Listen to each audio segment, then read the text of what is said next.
All right, boys. What's up? We're Hey, back. We are live with the shining light, man. We got Mike up in the building.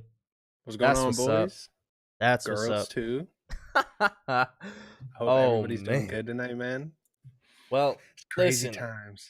This is definitely a different episode. Normally with Shining Light, as a reminder, Shining Light's the show where Mike and I will be talking with some of your favorite content creators, streamers, personalities, even viewers, and kind of shining some light on what's going on in their lives and what they got going on. So this episode, normally we'd have a guest, but due to scheduling stuff and kind of just being busy with life, this week we're just gonna have me as the guest. So I'm gonna let Mike take it away. Mike will True. be hosting officially, and I'll be on board as the guest today. So again, as a quick reminder, guys, we have chat open. We'll be checking on you guys, but also make sure you post your comments there, and mods will bring them over to the Discord or go straight to our Discord.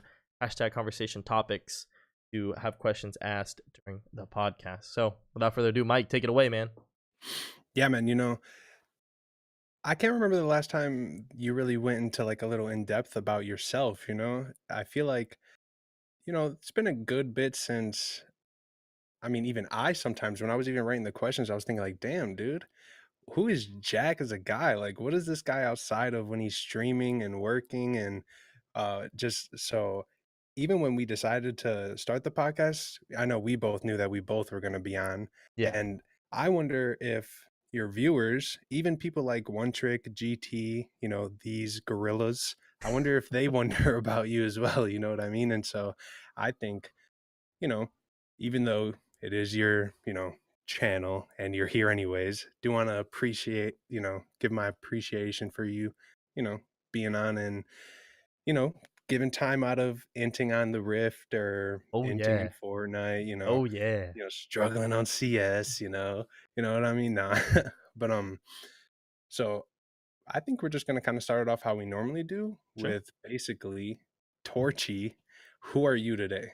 Yeah, man. Always a tough question to think about, but just as a basic answer, 24-year-old based in California. I do software by day, stream by night. And yeah, I don't know. It's just the whole streaming thing has just been such a journey and always something that I've wanted to do, whether it was with streaming or YouTube. So I'm just really glad that I've gotten a chance to at least start.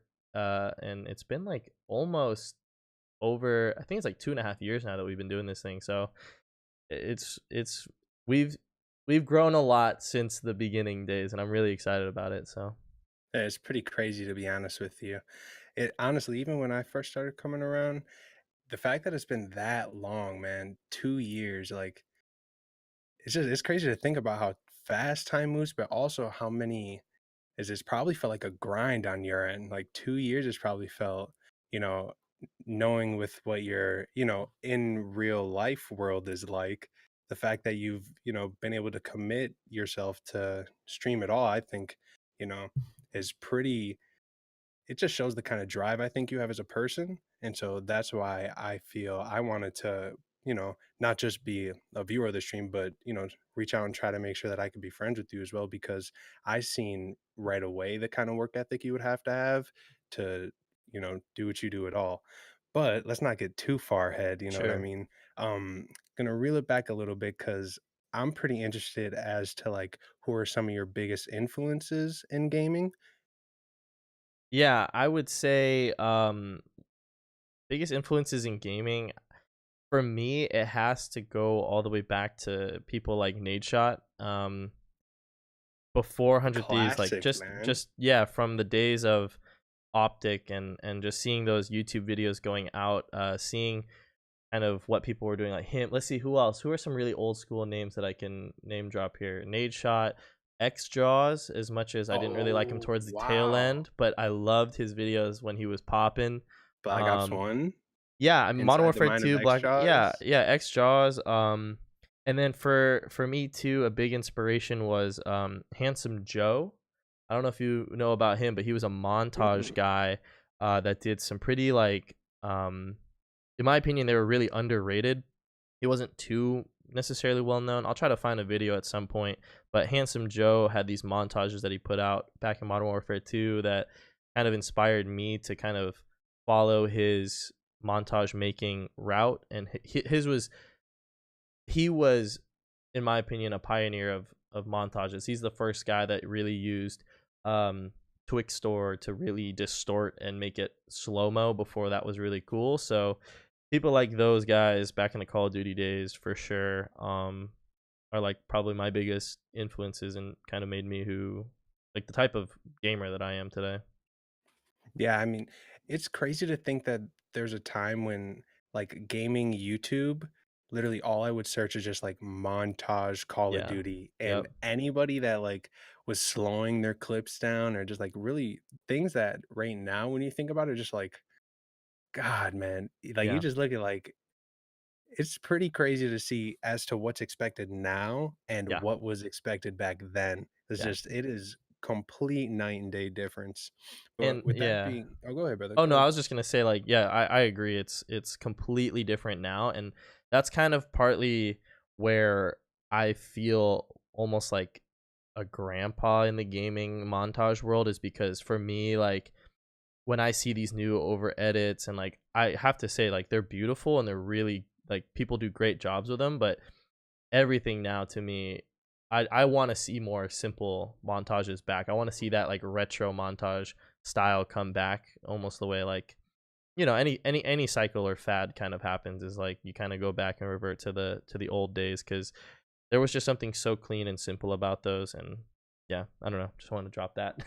Do you think that there's a trend with that being said, let's kind of go on Yeah. that a little. Do you think that there's a trend right now with just because of how the world is kind of going and at the pace in which it's going that we're just so reminiscent like the old times, like how because I feel you were like these over some people are going so hard on these clips, like they might not even be that good. It could be like regular kills and the amount of edit and the amount of just let's be honest, like they're, like, dumping gallons of milk on it when it's, like, a cup big. Yeah. It's just, like, they're just Yeah. overfilling this thing, but, like and I agree, but I think that there needs to be, like, a balance, you know what I mean? Because and I don't know really where that balance is, and it kinda sucks to see people like Pomage just kinda, like, checking out right now, you know what I mean? He's Yeah. not really making montages because I feel like we need old school people like him to keep his style, you know what I mean? It's like Yeah.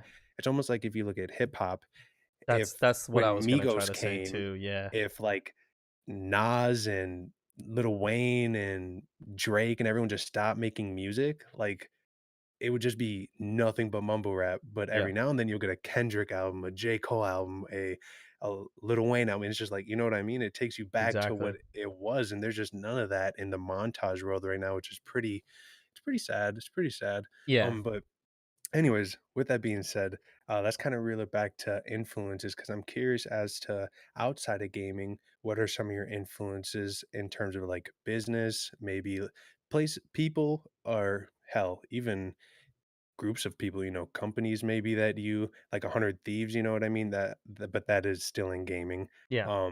But that is kind of a example of a company that you could take inspiration from. But yeah, just outside of gaming, who do you take influence from? Yeah, I think it kind of changes a lot, but one that a lot of people bring up on the podcast is Gary Vaynerchuk. Obviously, he's just his bluntness has always been something that I need to hear, and it really kicks me into gear. But lately, for me, it's just been a lot of other podcasts. I can't, let me think of some off the top of my head, but there's a guy on YouTube. His name is Matt Diavella, and he does this kind of he's a self-proclaimed minimalist or whatever, but the videos he makes, they're just super informative. And like he does these videos where he does like 30-day challenges, and like one was just 30 days of cold showers, for example. And just listening to the way like his experience was, and like what changed for him. I tried it myself. I've been doing some cold showers here and there, and I think that people like that just are more open to like sharing more about their personal insight, rather than like do this, do that, make money. Just people that are more personable. I've been really enjoying watching their content a lot. And Yeah, I don't know. I know some of the other things that we have on that list are like athletes, and for me, it's like Yeah. Kobe Bryant being one of like for me like my childhood athletic hero. And I've met. It's so weird because like I You met him met him? it Oh, at Disneyland. I met him at Disneyland in an what? elevator, like the most What? odd place to meet somebody. I was stuck in an elevator with Kobe Bryant. Oh, Um, dude, I wouldn't have been able to contain it. Bro, I I was like freaking out inside and just oh, like I'd have been I so couldn't sweaty. look at him. I was just like, "Oh my god, like that's him." And I was I think maybe like 10 or 11, so I was still in my like childhood What? idolizing phase, and Oh, so wow. I don't know. Loved Kobe. And what like I don't know, that's companies, I'm not sure, man. I mean, anybody that's really just doing good stuff, man. People that are like really doing good work. I'm just inspired by. So I don't know. Yeah, I feel that, man. that's pretty basic answer So though. I feel that we've kind of touched on this next question, I feel a little bit in prior podcasts, Yeah, but uh because they're more, sort like they're more about our guest. We haven't yeah, really been able to go in depth into your stories, sure, like the nitty-gritty details of them. And so I'm curious as to what your earliest memory of you playing video games is, like the yeah, earliest one you can remember. yeah. The earliest. I mean, that's a pretty easy question, I think, for me because the earliest memory that I have is actually playing N64 GoldenEye with my dad, and just playing with like his friends and just playing that game is definitely the earliest memory for me, and just them like letting me get all the power weapons, get the golden gun, and like absolutely stomp all over the map. But then like I don't know, it just really that is the first instance of like first person shooters, and like that's what got me into a lot of the other games that I played in my childhood. Halo, Call of Duty, going all the way down to now, so That's so definitely GoldenEye, anything N64, GoldenEye, Ocarina of Time, Super Mario 64, Star Fox. That whole thing is like what I remember for sure. that's so crazy that the majority of people that I talk to were introduced to first person shooters at a crazy young Yeah, age, yeah, crazy young age. My first like shooter game was Grand Theft Auto San Andreas. That was the first game that I played, and I didn't even really I wasn't even allowed to play it. I was sneak and play time. yeah. And that was the first game where like you had a gun and you shot someone. And I literally didn't play Call of Duty or any first person shooter game all the way until Modern Warfare 2 when Black Ops 2 was out, Wow. and, like, that was my introduction to first person shooters, but I had been watching Call of Duty for a little Yeah, bit, so it was, like, this thing of, like, "Oh, I kinda get the gist of it," and, like, so it's so crazy to me that they were gunning kids from a young age, man, yeah, whether they're, like, adults were letting them or not, like, you yeah. guys are out here shooting shit down young, and I'm like, "Damn, man."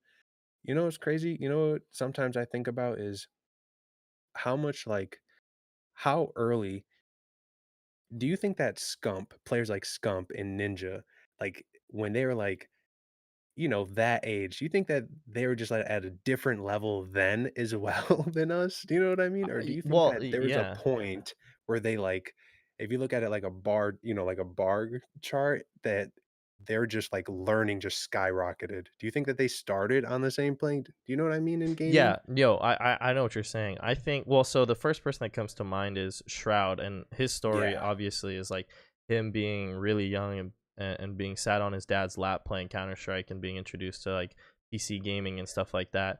But I've said this before too, not on this podcast, but on the stream. I just have this belief that there is something that happens when you're born, and it's like it's the same natural born talent that you can have for things like sports or being naturally gifted in academics.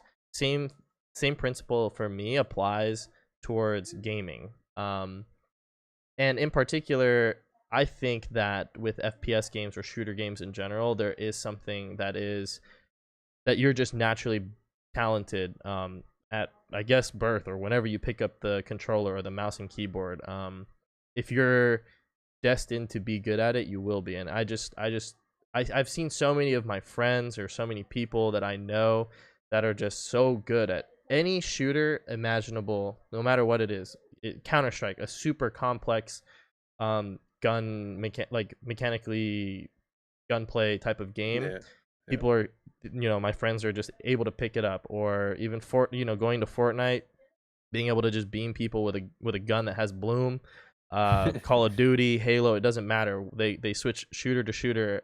Even a game like Gears of War, a super unique game Yeah, when it where you comes gotta to like gunplay. wall bounce Yeah, and like a bunch of different stuff in Gears. and they're able to just hop in, play a couple rounds, and they're just better than the average player right off the bat. And it has to do something with, I think, just something in your brain that just clicks when it comes to those types of games. And that's why I think, like, yeah, you can just be born good at these things. Like I said, same thing with sports and academics. You can be naturally gifted towards being good at math or being, I don't know. That's just I what I think, though. You know what I mean?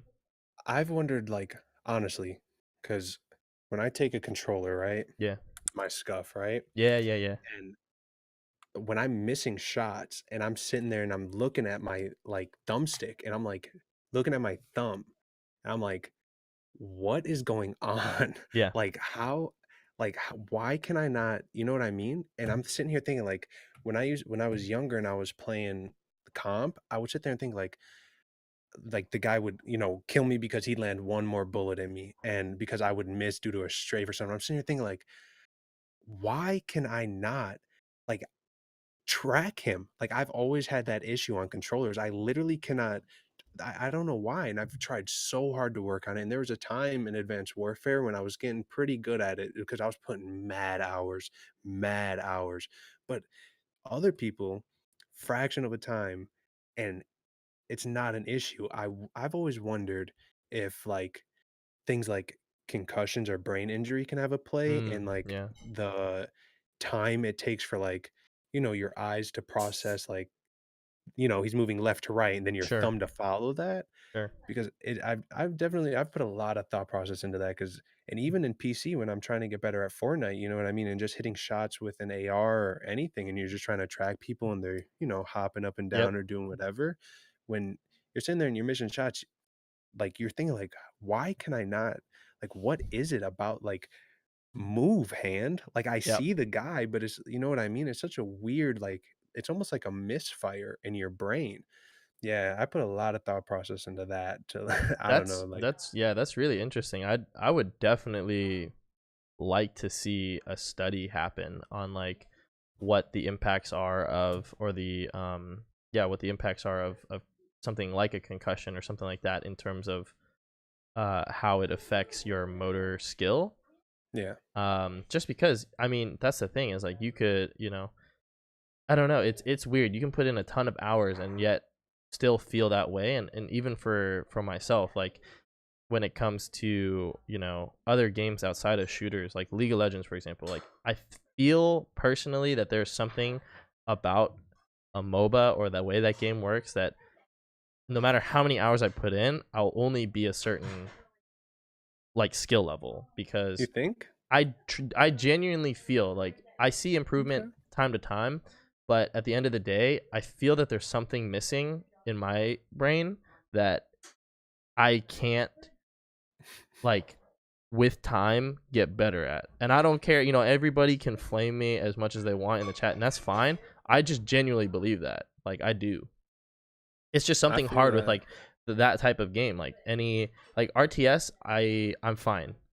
I've played StarCraft and I've found myself climbing, and shooters, I can, I literally feel that I can pick up most shooters and be better than average. But when it comes to League, Dota, Heroes of New Earth, uh, Heroes of the Storm, doesn't matter. Any MOBA, there's something that doesn't click in my head for some reason. Yeah, I agree with you about the League of Legends thing, and maybe it's because I don't want to admit it yet, you know what I mean? Because I'm still like Sure. pursuing, Yeah. you know what I mean? But like when I'm in a position like I should be clearly like I should have a clear path to victory. You know what I mean? Here's the perfect scenario. Like all tier ones are down Mm-hmm. and maybe there's either like that decision of which lane to go to crack the tier 2, or when all the tier 1 and tier 2 towers are down and you're trying to crack the base. In those moments, something's missing for me, and I can admit that because I'll sit there and obviously if I'm in a position with like J4 and I can just all in one shot, two people, like that's a different scenario. But when you're in a competitive game and like each team fight is hard fought and one or two mistakes changes each team fight, and it just so happens you won the last two, so you got the turrets, you know what I mean? And in those moments, I'll sit there and think like, Michael, this is where you get better, this moment. And like I'll try so hard to focus like on what do I need to do? I'll be clearing the dragons. I feel like there is an X factor in League that is out of your control that like makes you cave in, and not saying that your position is like caving in, but makes you like have that position, and it's your teammates. And at the fact that your game is determined in champ select, regardless of what anybody says. Like so serious. Like everybody can join, anyone can join that lobby, and anybody can be in any kind of mood, and any one thing sets anybody off. And I know it's like horrible to generalize, you know what I mean? But I feel like that's the huge thing in MOBAs is that they're so team dependent, Yeah, so team, even in like Heroes of the Storm, you know what I mean? Like, and that all it takes is one teammate to not click, and all your hard work doesn't pay off. And I think that that is a hard thing for shooters, people who play shooters. You know what I yeah, mean? yeah, Because we put yeah, so much time in our individual growth, and we see it because we're aiming better, gunning better. And in shooters, if you're gunning, that has an impact on the field, on whatever, you know what I mean? Um, but in a MOBA, it doesn't work like that. yeah.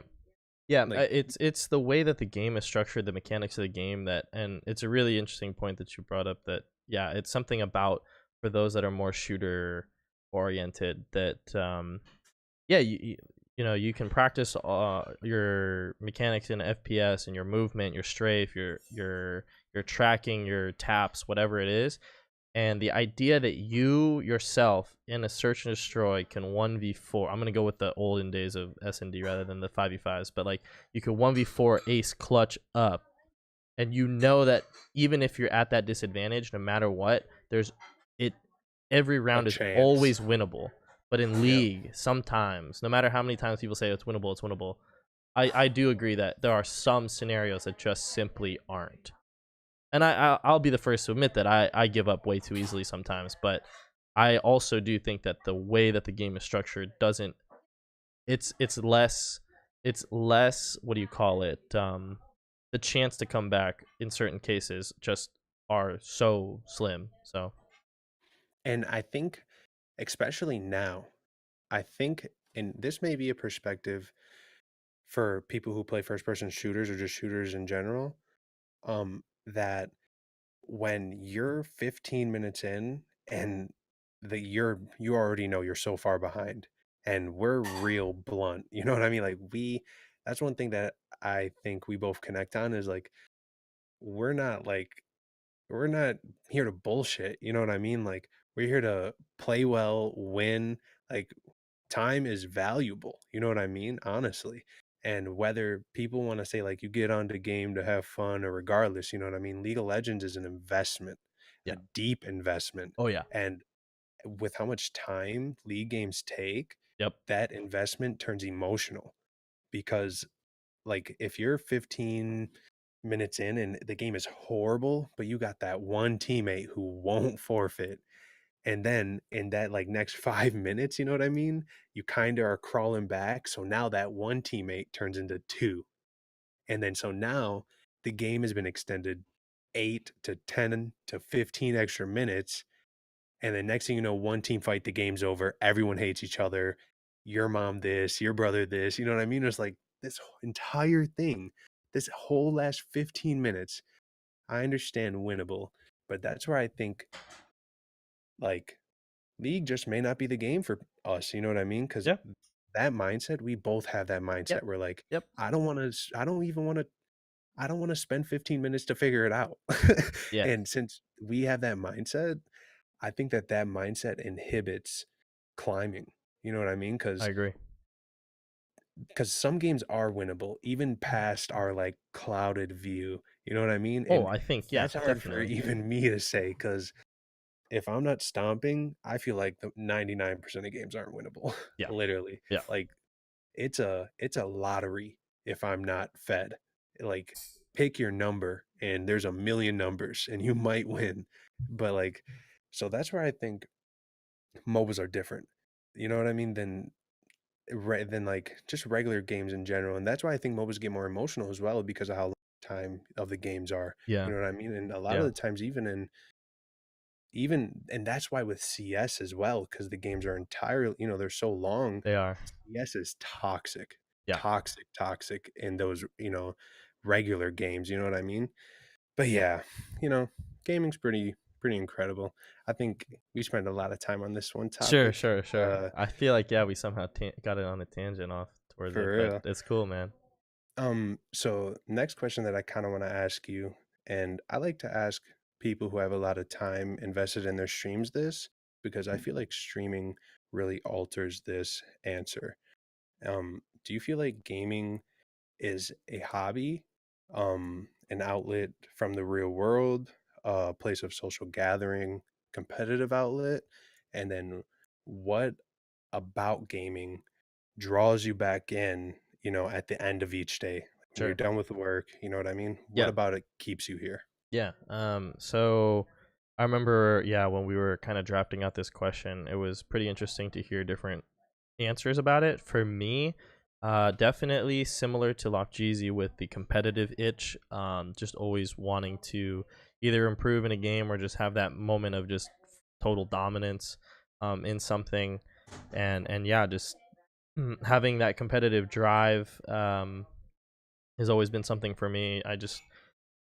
It's definitely something competitive as well as for me it's also just a social thing, being able to just hop on. The streaming thing is a little bit different, but the gaming portion definitely is a social thing to me because especially in high school, pretty much right after school everybody would just go home. None of my close friends were like super into like partying or anything like that. They were all good kids, and um we all just would do our homework and then just game or even get online just to talk about homework. I So feel we were that. just there talking about homework, and as soon as we were all done with it, help each other out, and then hop online, play Halo, rank up, all that good stuff. So it always kind of started, especially the online gaming, as a social thing for me. And yeah, I definitely look at gaming as social and now more so competitive thing for me. That's what's up. And then part two to that question was, after each long day, because that's what the days are for us adults now. They're pretty long by time 5, 6 o'clock hits. It's been a long day, man. What about the gaming culture makes you want to come back each day? Like, Yeah. is it the your goals that you have set, or is it, you know what I mean? If you could touch on that a little Yeah, bit. definitely. I think, well, that's what's crazy is like throughout it's interesting because throughout the day I find myself, at work just sometimes thinking about games or like reviewing. For example, with MSI going on right now, it's like throughout this week I would wake up and just open up the VOD or the highlights to the MSI games, and it was something that I just find myself really thinking about it. So then by the end of the workday, I want to get online and either play, like you said, with whatever goal I have in mind to like just get one win in Fortnite or get one win on CS, or try to try to get some LP. Who knows what happens? For But real. that it's somewhat of an itch that I feel. It's weird. I don't know. It's I guess my, I don't know, my strange addiction, whatever, to just I feel that. get a game in a day, whatever game it is. Like I can even go on my off days and just say like I'll be on my Switch on my off day, just playing. Now we got Mario Odyssey, we got Overcooked, whatever it is, Yeah. where I'm always doing something. The only thing that doesn't scratch the itch for me is a mobile game. I'll say that. You can I be honest about that? Yeah, So, because, things have been a bit crazy, and I haven't really been able to like sit down on my computer and play games. I downloaded PUBG Mobile, and hear me out, bro. Okay, okay, okay. Everybody on here is horrible, horrible. I mean, I've played 9 games. I've won all 9, and I'm averaging like 11 or 12 kills. And my most kills in one of these PUBG games, I solo squads it. And my most kills in one game was 23. These people literally, bro, just stand in front of you. And like on the days where like it's super crazy, uh it doesn't itch it, right? But when I'm, like, in bed and, like, I'm like, "Oh, I kinda wanna play something," and so I'll play, like, 1 game. It does make me laugh a little bit because like, I'll find a car with, like, a 4X, and the dudes will shoot, and they try to instantly everybody just lays in the ground. That's all everyone does. So they shoot you and just lay prone, and if you just, like, move to the left and just tap, like they're dead. You could go on their head. They don't move at all. It's literally like the cheesiest, cakest thing ever. And even though that doesn't like itch it, it is like a decent laugh. And it has made me want to play PUBG on the computer, oddly enough. And I re-downloaded it. So So did eh, I. whatever, right? But also about mobile, I think mobile might be, you know, it's a stretch to say next, right? Yeah. But like with the COD mobile thing, with the Elder Yeah, Scrolls yeah, yeah. Blades thing, with the new Diablo game coming out on mobile, like there are some pretty big dollars. I already know that there are big dollars in the mobile gaming, but like there are some huge titles that are coming out this year. Like I don't know if you guys have checked out the Elder Scrolls Blades game. It's interesting. It's definitely crazy that like it is what it is on a mobile game, you know what I mean? Phone. But like yeah, mobile is definitely something that I've been actually thinking a lot about mobile gaming. It's definitely a weird thing, man. Definitely and the fact that you can stream it, that's all people stream on Facebook is mobile games. Yes. And they make Yes. b- bank, bro. It's crazy. Yeah, Yeah. it's pretty crazy. Well, you know, I think that one thing that I've been pretty curious about was like the like decision you made as somebody who works full time and you have a degree also. I don't know if I can't remember what's your degree in for Computer starters. science. Are you are using your degree then, right? In Technically, my job? yeah. Yeah. Yeah. So you have a job like with the degree that you had, right? What was the decision like to then decide that you were going to pursue streaming? Because you already, in most people's eyes, you're kind of set. Like, not saying that like being set is, that means you should put your feet up, but for you to also want to dedicate all of your extra time, you know what I mean, to pursue this dream, I'd like to hear what that decision was like for yourself.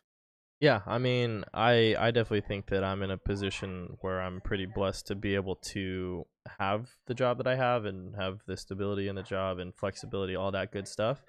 But for me, it kind of all started a long time ago when I was mentioning the YouTube stuff. It had been something that I was just super into doing, whether it was Call of Duty. Like, you can literally go to my YouTube channel, scroll all the way to the bottom, and just see the old cringy footage that I have of me doing gameplay commentary, me trying to make montages, and kind of just seeing the YouTube growth in that aspect. It never got big, but just to even just see 10 views and then one comment from not even like my friends was super cool. And Right. so it kind of all stemmed from there, and then I just got really inconsistent with YouTube, and then heard about Twitch and watched a ton before I started streaming. And my first stream was way before kind of like the times that everybody knows about. I would just stream a couple of CS:GO games, or I would stream like I literally had it set up to um I had a what was it? I had a webcam that would film my TV of me playing Super Smash, and Oh, wow. it wasn't video capture, it wasn't capture card, it was just me with a webcam filming my TV. It was Yeah. super jank, but that obviously stopped as well. And then it was after college when I moved. I moved to the Bay Area, and pretty much uh I had moved from my town to a new place. I knew nobody.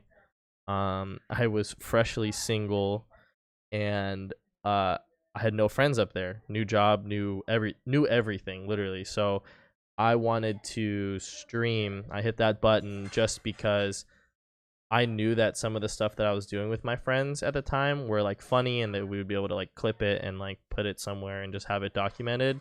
And then over time, people just started randomly coming in, and that was pretty chill. And then it just kind of took off from there, and I just haven't stopped doing it. So it really all started just because I was pretty lonely, to be honest. Dude, you know, man, there's nothing wrong with that, bro. It's okay, man. I feel like we all can connect with that a little bit. You know what I mean? But next question that I have for you is, what is something that has surprised you in these last 2 years of the kind of Twitch grind that you've been on? Yeah. I think what's crazy to me is the level of support that some people have given me. Um, I just never really expected, at least when I started, that there would be people that would be coming back or like messaging me directly through like Twitter or through Instagram or Snap, like curious about what's going on in my life, or when's the next time I'm streaming or whatever. Like to have that kind of support and people that are investing into this is like really cool, and I'm just really like I appreciate all of it. So if you guys know who you are, and yeah, it's crazy. It's really cool. It's a really cool thing. If you can remember, what is the craziest like Twitch moment for you? Maybe like the craziest day you had streaming, whether that be like, you know, the day of like the most followers gained, or, you know, whether that be like, you know, the kind of what I feel like my answer may have be like the most money made in one Sure, day, you know what I mean? sure. Or like, so what has been like, or like the biggest host, you know what I mean? What Yeah, has been like the craziest single day for you, if you can remember? yeah. Um, I remember a few instances that stick out as like highlights. So one Let's hear them. was the first big host that I got was from someone named Wild Deanna, and at the time she's like some French. She's like a French girl who streamed League and was at the time one of Pokey's mods. She hosted me for like 30 people, and I was just so nervous. Um, and that was like really cool because people were actually more so than just like one text of chat every like 5 minutes. It was, or like every 10 minutes. It was like a bunch of people actually talking. Yeah. So that was like the first big host. Then the next one was probably the RTO host of like 100 people, and that was crazy. I'd never seen, it was like 160 people or something like that. I had never seen a Yeah. number that big, and just the idea that that's somebody that I've now made a connection with and have met in real life and have been able to kind of somewhat network with has been really cool to see. Just, and it was truly off of a random pick. I asked him, and he said it was a truly random pick at the bottom of the boards, and he just picked me, and then ever since then we've been pretty, good Twitch friends, I'd say. That's pretty crazy. Yeah, and then the third and other highlight that I can remember is when I did, and this is again kind of that one that you were saying is like, well, most money or whatever. It was just the bit and sub train and follow train that happened following a host from Keegan. His Twitch is KBV TV. And I just remember at that time I said I was doing push-ups for follows, push-ups for subs, push-ups for Oh, I X amount of remember bits. that. And I did over 550 push-ups within like 30 minutes or something like that, or like within the hour. My arms Oh, were killing me. We were in the middle of a game even, and yeah, that was a fun night for fuck me. that game, huh? Oh, I legit like we were playing that. I think I want Oh, to say you bro. were there, dude. I swear to God, like so, people were there for sure. We were playing norms, and I physically couldn't move my mouse. Like I was struggling to CS in lane. I mean, I already struggled to That's CS in lane, but like hilarious. I was literally shaking while trying to play the game. It was insane. It was fun though. It was super cool. So I'll always remember that. It was like, Yeah, that's yeah, people were just like donating bits, gifting subs. Dallin literally dropped $50 worth of bits just to keep me going. Like literally $50 worth of bits just to keep me doing push-ups. Like it was Feels incredible, right? cool. It was really cool. And Yeah. it was like the first instance of some, like, I don't want to like get too big headed here, but it was like the first instance of like the Twitch mentality, the Twitch mob that happens when you're a bigger streamer. Like if you see people gifting subs in a big chat, all of a sudden a bunch of people do it. Or if somebody Yeah. spams an emote in the chat on a big streamer, everybody does it. Or they have a Yeah. copy paste. And that was like my first instance of like, yo, this chat's popping. Like it's dope. So Yeah. it's cool. That's pretty incredible, bro. What do you think about Twitch as like a whole, the platform, the culture around it? You know what I mean? Yeah. I think it's been really, really cool thing. It's really tough on the small streamers for sure.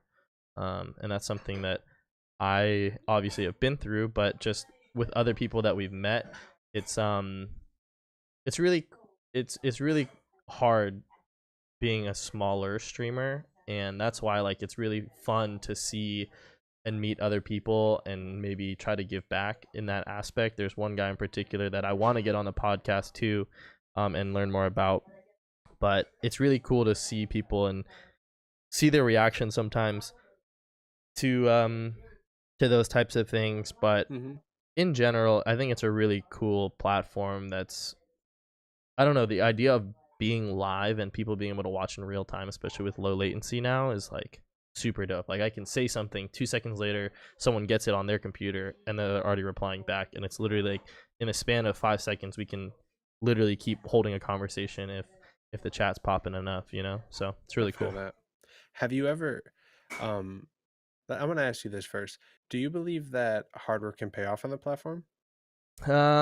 See, that's an interesting thing because my opinion changed when we talked to Loth. I don't believe that I don't believe that hard work when it comes to the consistency of just always streaming will pay off. I think if you just grind 5 to 7 days a week every day, you will see less, you won't see as much growth. It comes down to Mm-hmm. luck at that point. But what Loft was saying about the stuff he does outside the Twitter posts, the IG posts, the YouTube posts, that kind of hard work can pay off. And it does work because obviously he's kind of like a living, breathing embodiment of that. But Yeah. in my opinion, I do not think that just hardcore grinding out hours of streams can actually do anything for you, sadly. My Sucks. opinion though. My opinion though. So, the next question that I kind of want to ask you about this is, have you ever personally been in a stream, um, where the streamer was like controversial, maybe not liked, like genuinely, and so the chat is um a bit more, toxic? Have you ever been in one of these kind of channels? Um, I I have. I don't remember it was like some girl. I don't. So Yeah. so just to kind of build off that, because I want to start bringing this up because I think that uh this is one place where Twitch lacks, and I think that it's a pretty it can be pretty big because I think that it can change people's lives. You know what I mean? It can really negatively affect people. Yeah. So uh, I found a stream like the other week. I don't even necessarily know if I want to say his name because Sure. Let's keep it's the just name out, not, but yeah, yeah, let's. Yeah. because it's just the channel is just whether the guy deserves like the amount of hate that he's getting. Um, like the instance was he just kind of had a huge rage fit, let's just say, like it was some years ago, and so still every day hundreds and hundreds and hundreds of people like are extremely toxic to him and trolling him, and uh like he tries to play rainbow and they like send his teammates messages to like, team kill him, and like he literally can't play any multiplayer game because of it. So he's like and um I like when I clicked on this stream, I for one, was curious as to like why, like hundreds of people were being so negative towards somebody, right? And I didn't really like dig down the rabbit hole too deep because, whatever, people are going to be toxic for whatever reason, but like, for what surprised me was the fact that like it was the same accounts day in and like day after day after day after day, like for like weeks straight, saying like horribly racist, horribly, like horribly terrible things. And so I wonder, like, for that person, regardless of like, you know what I mean, to Yeah. like read those things and streaming be your way of income in the long term is terrible. Yeah. And so I think that like when we bring up this question of like Twitch as a platform, I want to start asking people what their opinions are on how Twitch deals with the viewers who come in, with the negativity, you know what I mean? Yeah. So basically my question to you is, uh, what is your opinion on how Twitch handles, toxic viewers? Do Sure. you think that like, just simply banning them is enough? So yeah, that's the thing is well, first, that sucks for the guy that you saw. I mean, like, that sounds terrible, but I have only had one instance of like true malicious toxic intent from um people before, and it was weird because, and I don't know if Frosty's here or not, but he remembers for sure, and like we've talked about this a few times since the incident. Basically, somebody with a random account was coming in, like maybe it was, I think maybe one or two people.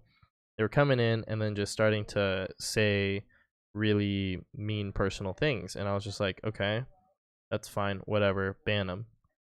And it was a really random like troll username.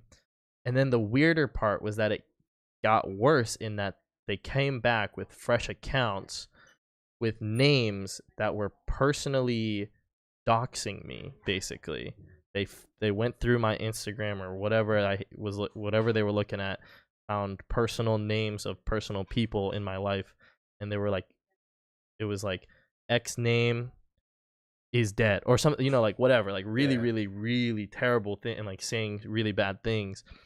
And I was just like, this is so weird. Like, that is my first and only instance of these people saying really bad things with terrible usernames that took the time to research me to an extent.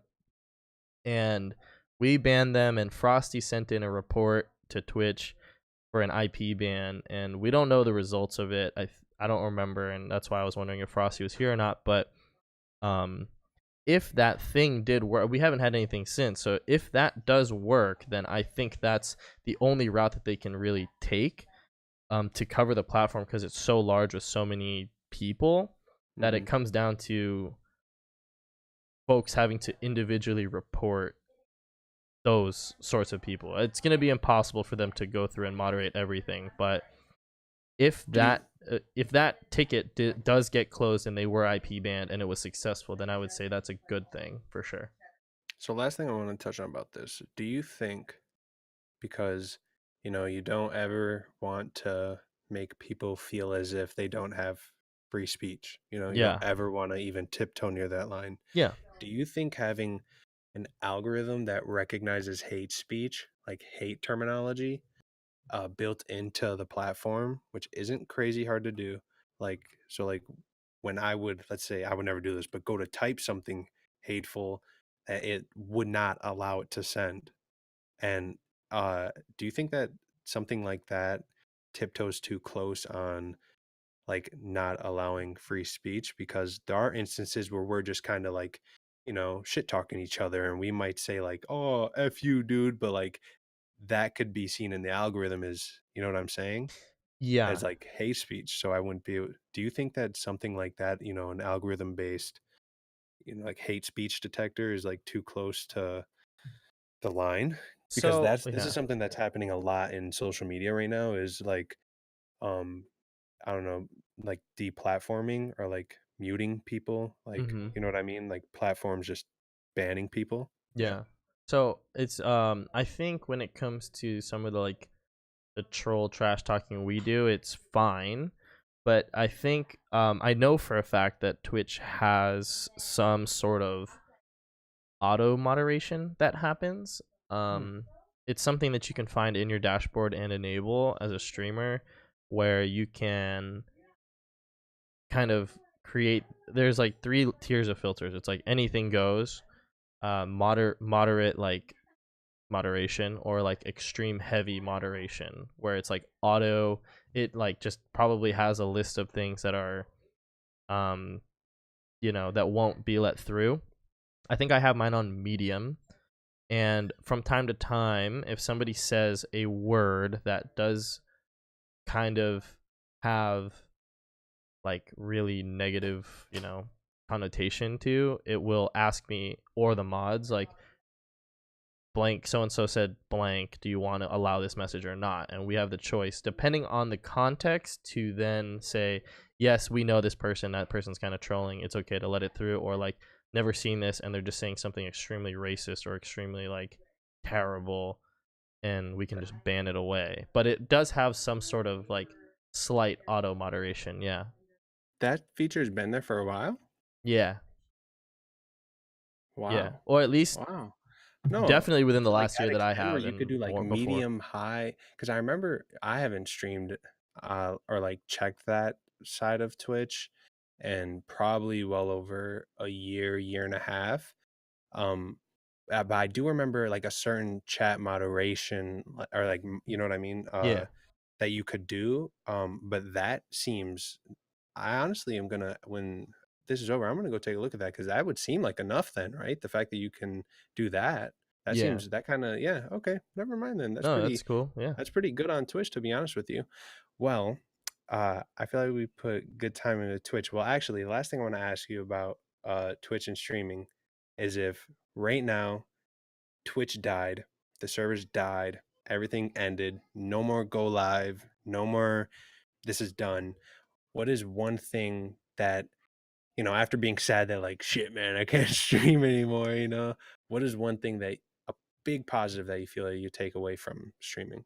Yeah, I think for me it's like, if one day I just couldn't stream anymore or the platform died, I would still be happy that there's a ton of people out there that we've been able to network with, that I could consider my friends, and still either see, like, for example, like Steve being so close to where I live, like we could still in theory meet up, or we could still catch games together and things like that. Like, just that idea of meeting people that I otherwise would never have in my life have met, just based on circumstance. That's one big thing that I would be really happy about. I feel that.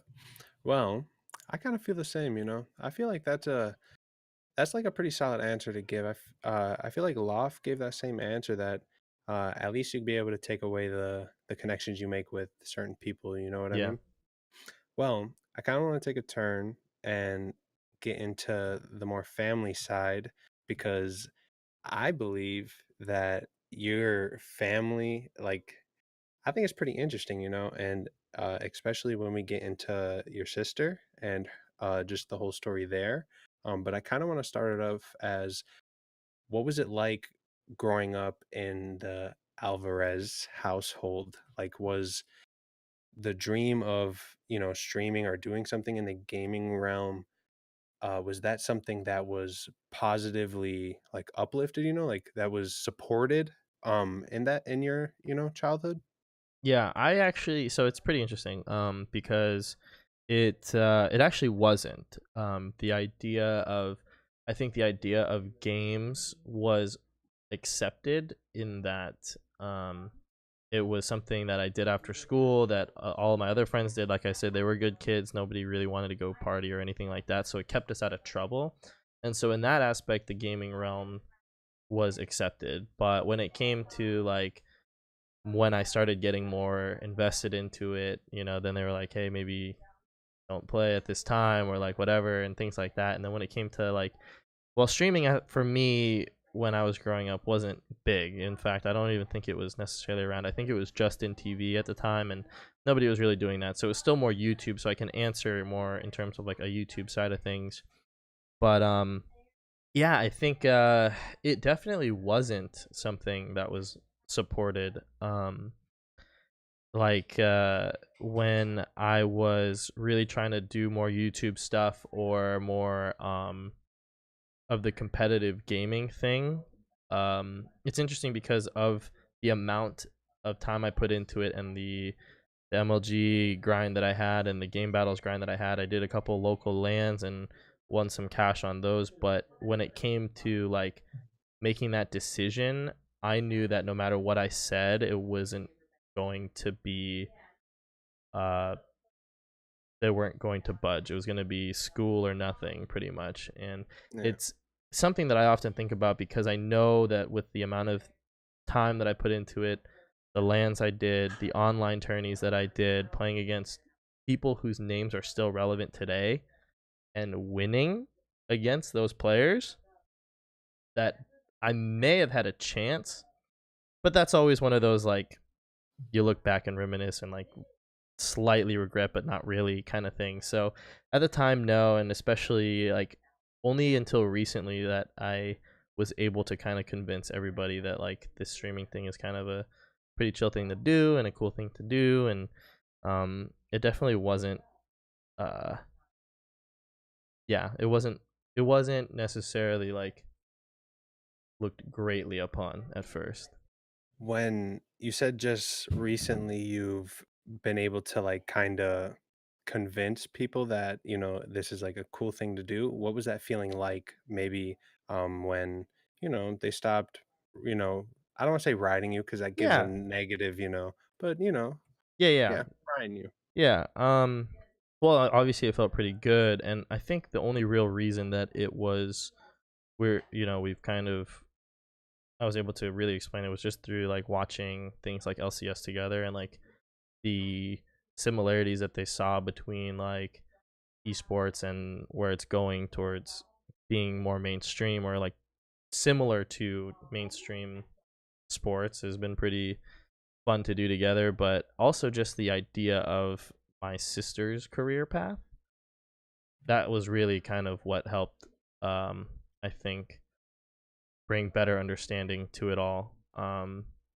With, yeah, just like the content creation side of things on her end it's been able to open up more views to like how they see this stuff. So I feel that. So before we go a bit deeper into the family side of things, I want to go to Discord and pull a question from here. sure, Um, the I know if you see Sizzle's question, I actually want to get into Vicious and the like story behind that a little bit later. sure. What I wanted to ask right now though, is the one asking, I'm gonna butcher his name, Myth Raw. Oh yeah, Yeah. Thrawn. Yeah, Um, he asks, where did the name Torchy come from? That's a yeah. pretty good question because I don't think I've ever even asked that question either. Yeah, so it's actually not as cool of a story as it was or as it is. It probably could be, but essentially the name came from so way back my Xbox account initially my name I went by some like I went by okay. I know what it is, but I'm not gonna say it. Like I went by a like very weeb anime name on Xbox initially, and then my account got hacked and I forget Say how. it, man. Bro, I'll say my nah, nah, newbie nah, nah, weeb nah, name. nah, nah. I had a weeb name, bro, and it got hacked, and then I got the account back after, and I was like really pissed and sad because like my personal debit card was tied to it, so they like emptied my Oh, account, but it wasn't very much because I was a high schooler, so I only had like $200 in it. They feels emptied it. They bad. bought GTA 4. They bought a couple other of the like marketplace games and a bunch of Xbox points. I was able to call up my bank, call up Xbox. We were able to sort it out. They gave me the account back. They gave me the um Microsoft points onto my account. They let me keep everything that the guy bought, which was dope. And then I Nice. had to change my name. And at the time, I was watching this show on BBC called Torchwood. And so I just was like, okay, that's a pretty dope name.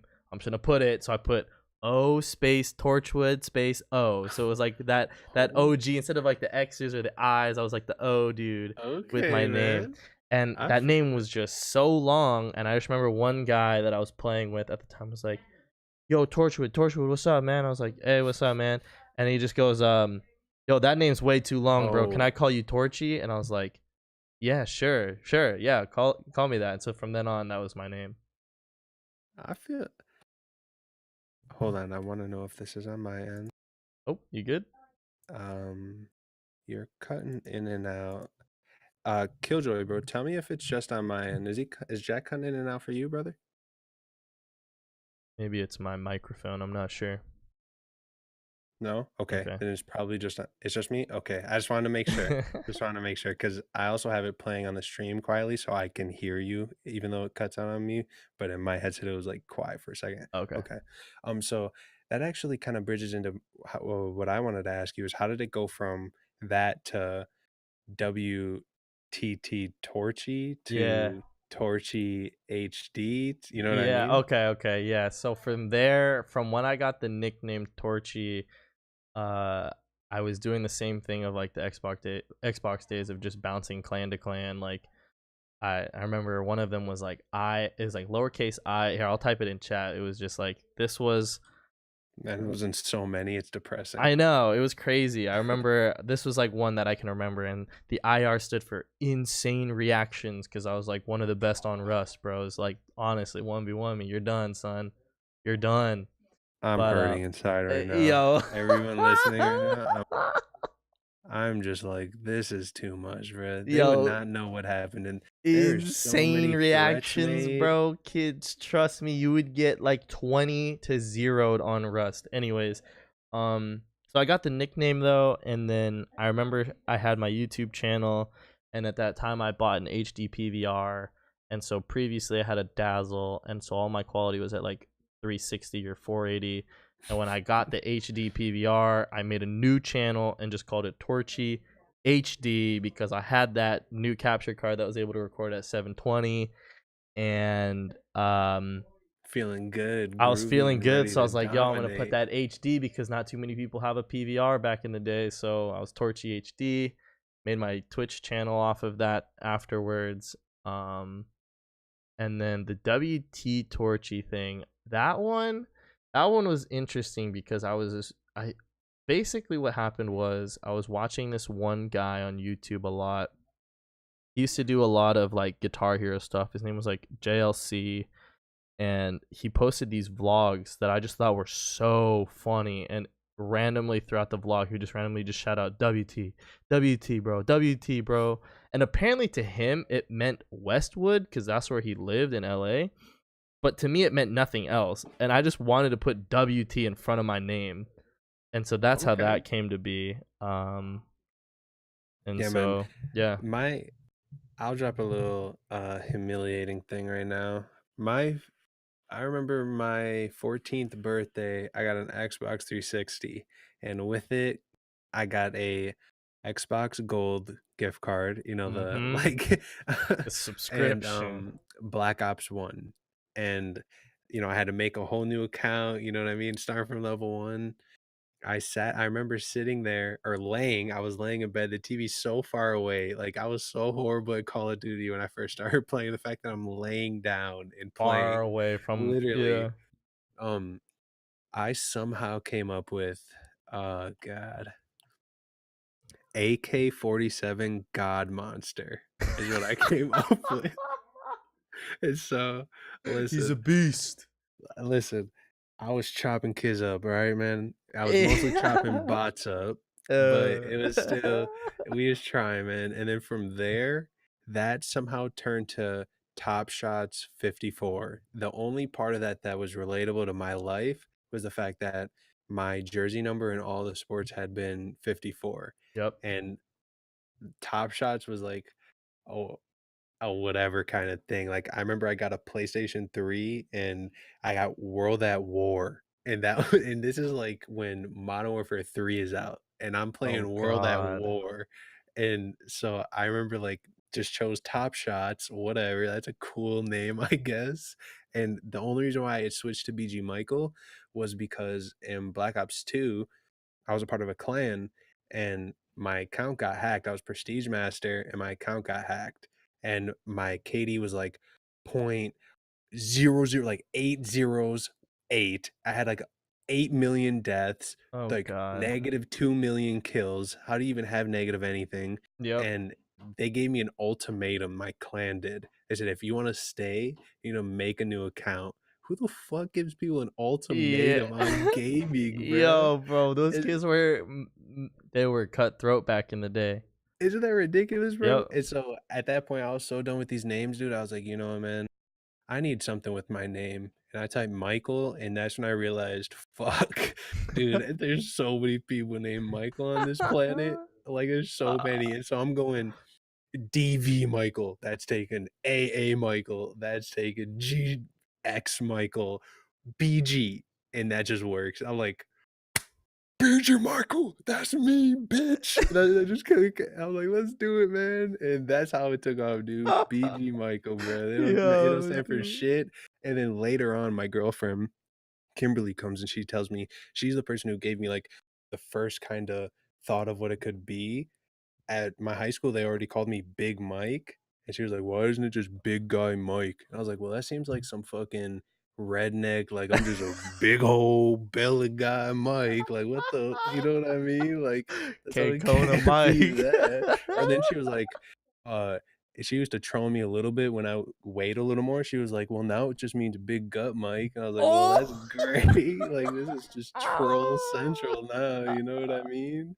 Uh, no, yeah, I think names are always a great laugh, man. Because people man, if you wanna laugh in any game you play, go ahead and just look at your teammates' names, dude. These Oh yeah. people name each what the fuck are we naming each other, bruh? It's Yo. the worst thing, bruh. Yep. Nah, yeah.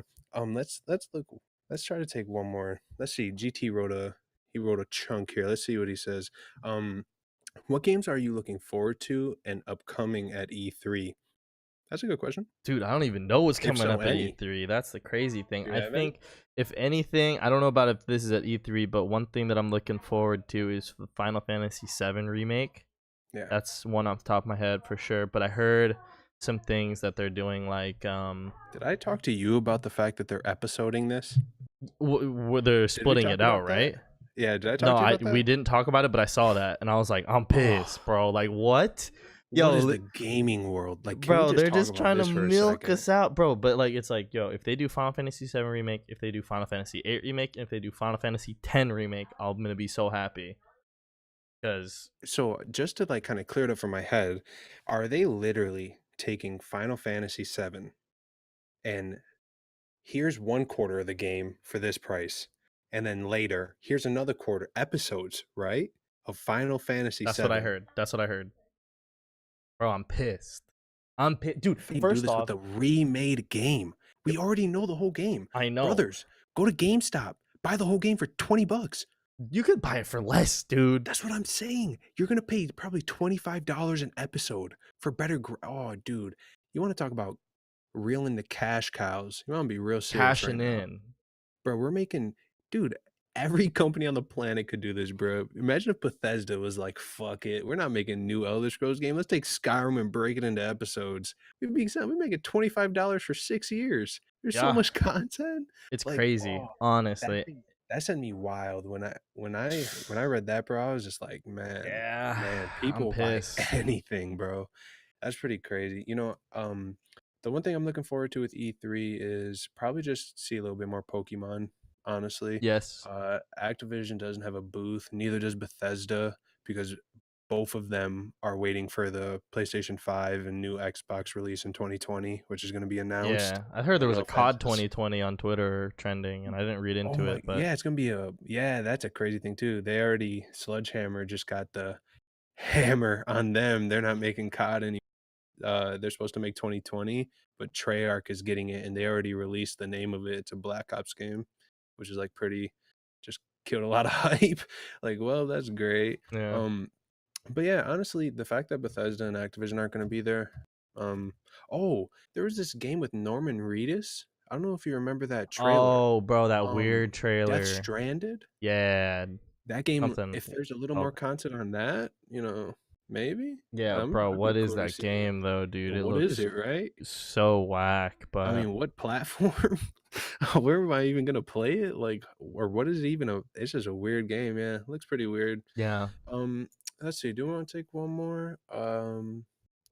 In the whole community, who's the best in each respective role, Oh and my mostly AD? god. Okay, so in this community, like Oh our my community. god, Wait, are we talking dude. like Buff Crew? Yeah, If we're being, yeah. you know what? Hold up. Bro, Let me actually slow here down one he second. says he Hold up. wants the answer about the most honest AD. I'm giving it to One Trick, dude. That kid's insane. Like he's I actually feel that. nuts. One trick is actually really good. I think that one trick, because of the roles we play, it forces him off what he plays. You know what I mean? His comfort.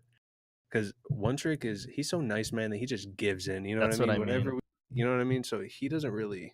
He's You so know. good. Like if you look at his match history on his true solo queue games, he's playing AD and he's actually he's literally going 14-3 every game. Like Yeah. literally every game he's going off.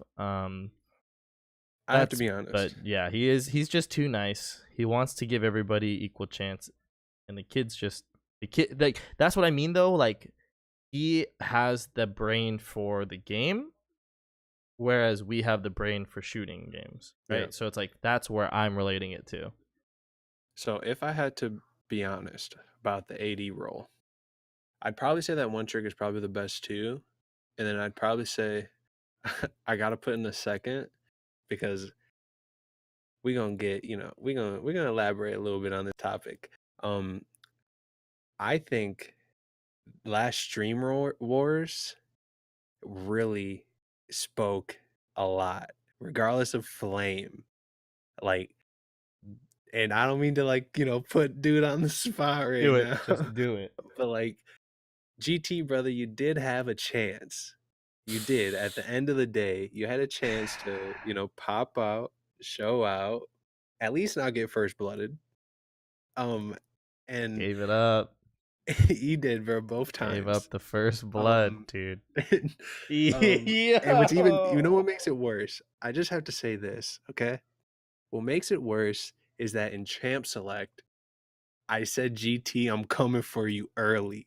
And it happened. You know what I mean? Like, so I even put it out there just jokingly. And obviously I'm just kind of teasing a little bit. Yeah. But I definitely think that there's probably, I'll be honest with you, if I was put on Steve's team, I probably would have entered too. Like it's just Yeah. storybook, right?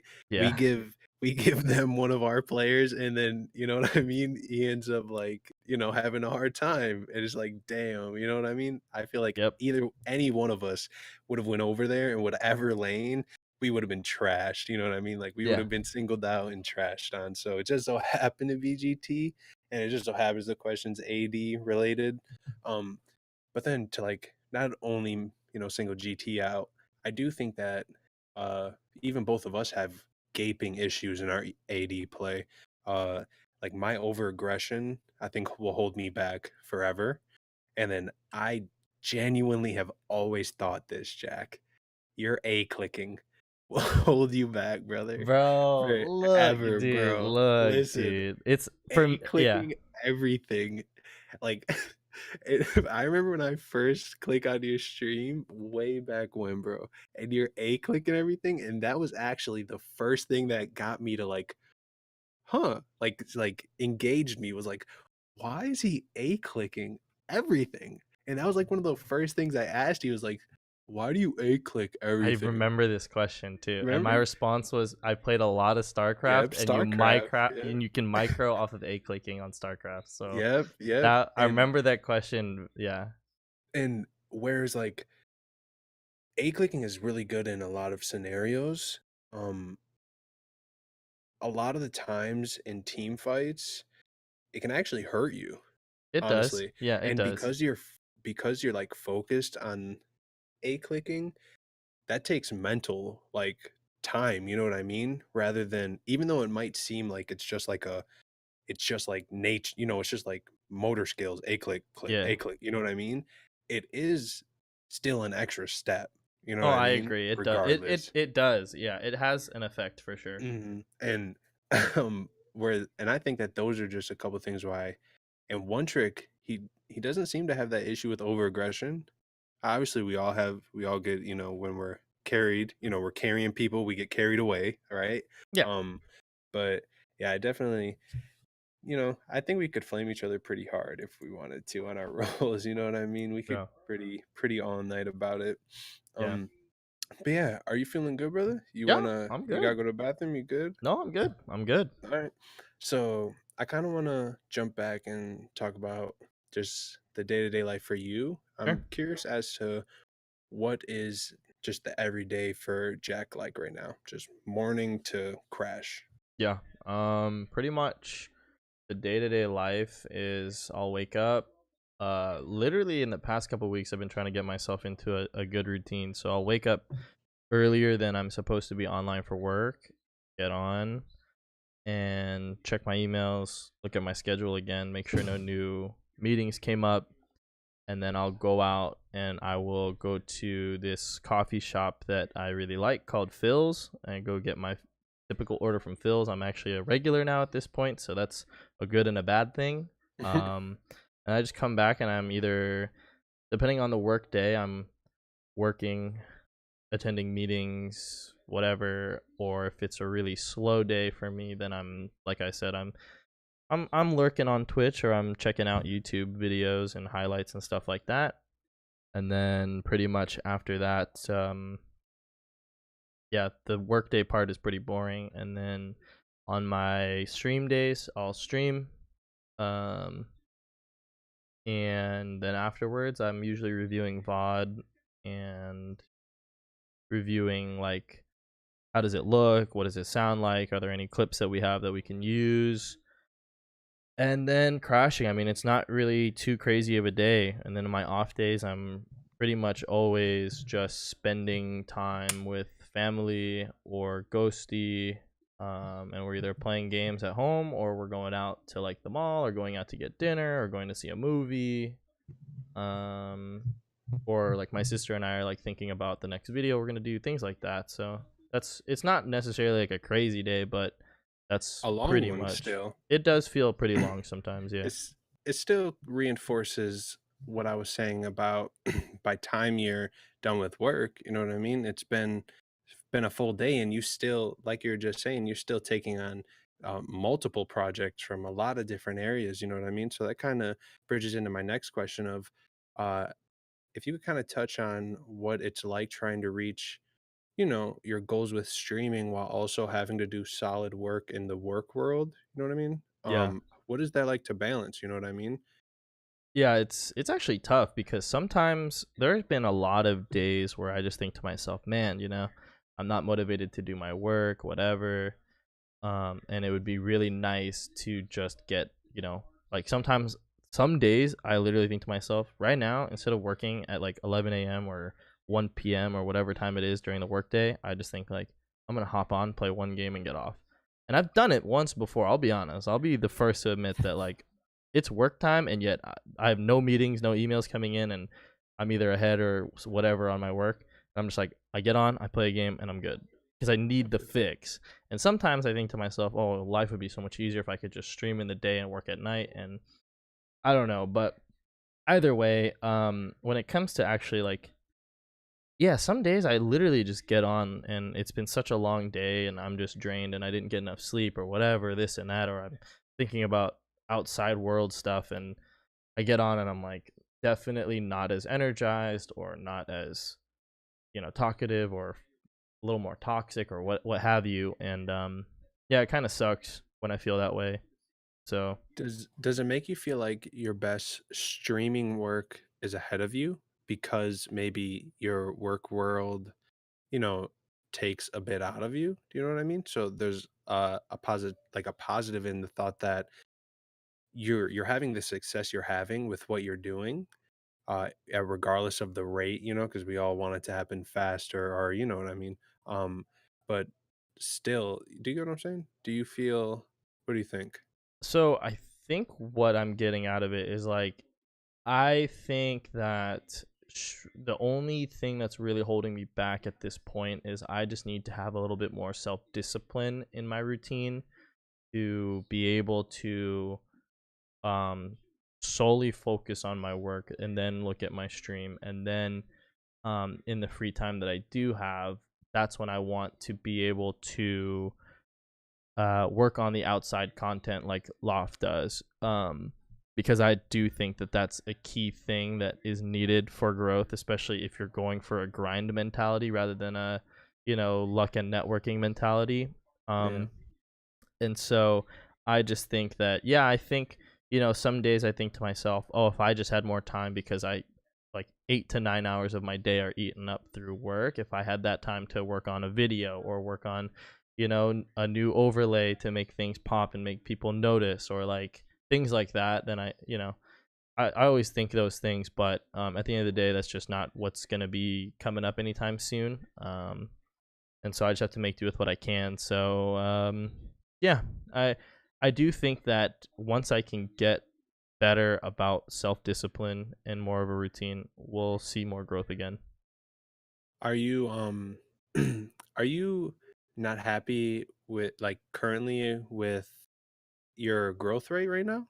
So it's a tough question because I don't want to sound ungrateful, but it was tough for a while. It was a tough pill to swallow for a while when we were in the Fortnite boom. We were literally at months at a time. Literally, the stats showed 100 followers a month for a solid like 6 months, and then I had to take a couple of breaks from it. And not only did Fortnite start to die down at that time, but it was when I had some personal stuff to take breaks for. That, like you've always said, the train kind of passed a little bit. And so the growth has been a lot slower, and that's not all attributed to just that, but that expectation of having, a good growth and a consistent growth did kind of take a toll on me mentally for a bit in that way. How have you dealt with, handling it so that it doesn't take a toll on you? What steps have you taken to try to reinforce your mental so it doesn't affect you as much? You know what I mean? Yeah, I mean, I think for a while when that was happening, because of the growth, I just had more inspiration to, or more motivation to get into the full grind mentality. And then once it kind of stopped, it the thing was that I just felt that it was better to just go on a more healthy schedule, because when I came back to that grind and didn't see the growth, it hurt so much that I felt that I needed to do more and grind more. And so it kind of sucks in that way, You know, just it's a yeah. mature decision, honestly.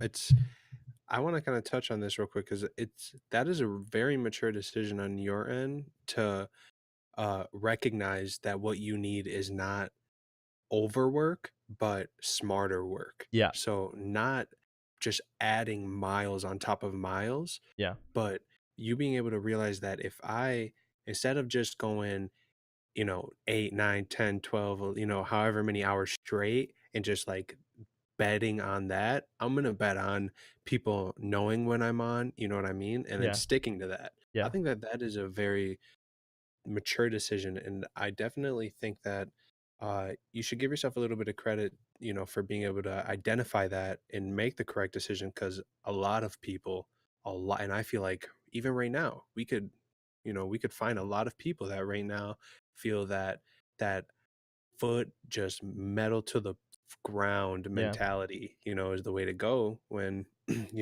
I think the latter, it's an opinion, but I just wanted to kind of give you praise on that because that's a grown man decision right there, brother, for Thanks. real. Yeah.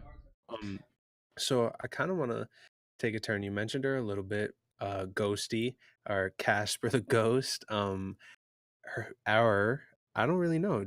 Does everybody know her name? Only a few, but I'm sure if you just do your research, it's not that hard to figure out. But I think, yeah. Well, uh, feels weird being the one the formal introduction. Do you want to like say her name? Sure. Yeah. Uh, yeah. So like I said, it's really easy to figure out, but once you do a little bit of digging, Ghosty, and we'll continue calling Ghosty, but her real name is Michelle. Yeah. How did you and let's because of the way in which you want to, you know what I mean, keep like directing, like calling her because we want to keep calling her Ghosty. I say we should keep saying that name Sure. opposed to, you know what I mean? Yeah. So Yeah. if you could talk to me a little bit about how you and Ghosty met Yeah. and maybe what that experience was like or where you met from. Yeah. So it's actually a really cool story, at least for me. Basically, so what happened was, pretty much like after college, during college, I was in a relationship, my only one prior to this one, and that one lasted like pretty much the 3.5 years or like almost 4 years, of college, and then things ended. Blah blah blah. That's a whole different story. That kind of sucks, but yeah. So I was pretty much just like living and chilling, um, and just living the single life and chilling, and well, not living the single life because I was actually more just staying at home playing video games and like Feels bad. That is literally the like single life. it was actually crazy because like I wasn't living the bachelor single life. I was literally living the I'm depressed, I'm playing video games to I'm drown my depressed. sorrows single life. Literally. Like literally I had never touched World of Warcraft, and two of my friends, some of them come by the stream sometimes, or one of them definitely does. His name is Quinn. He got me into WoW, and we literally just played WoW, and that was the first time I had ever played WoW, and we just played for like literally. I remember staying up for like I didn't have it. I didn't start my job yet. I was literally considered on summer break at the time, leading up to my job. I remember staying up for like 30 something hours just playing WoW and CS and Call of Duty, just back to back, and just like being a sad sack of meat in my room, like absolute disgusting, true gamer form. Like didn't shout. Like I was disgusting. I was absolutely filthy. Anyways, so I'm going through this depressed period or whatever you want to call it.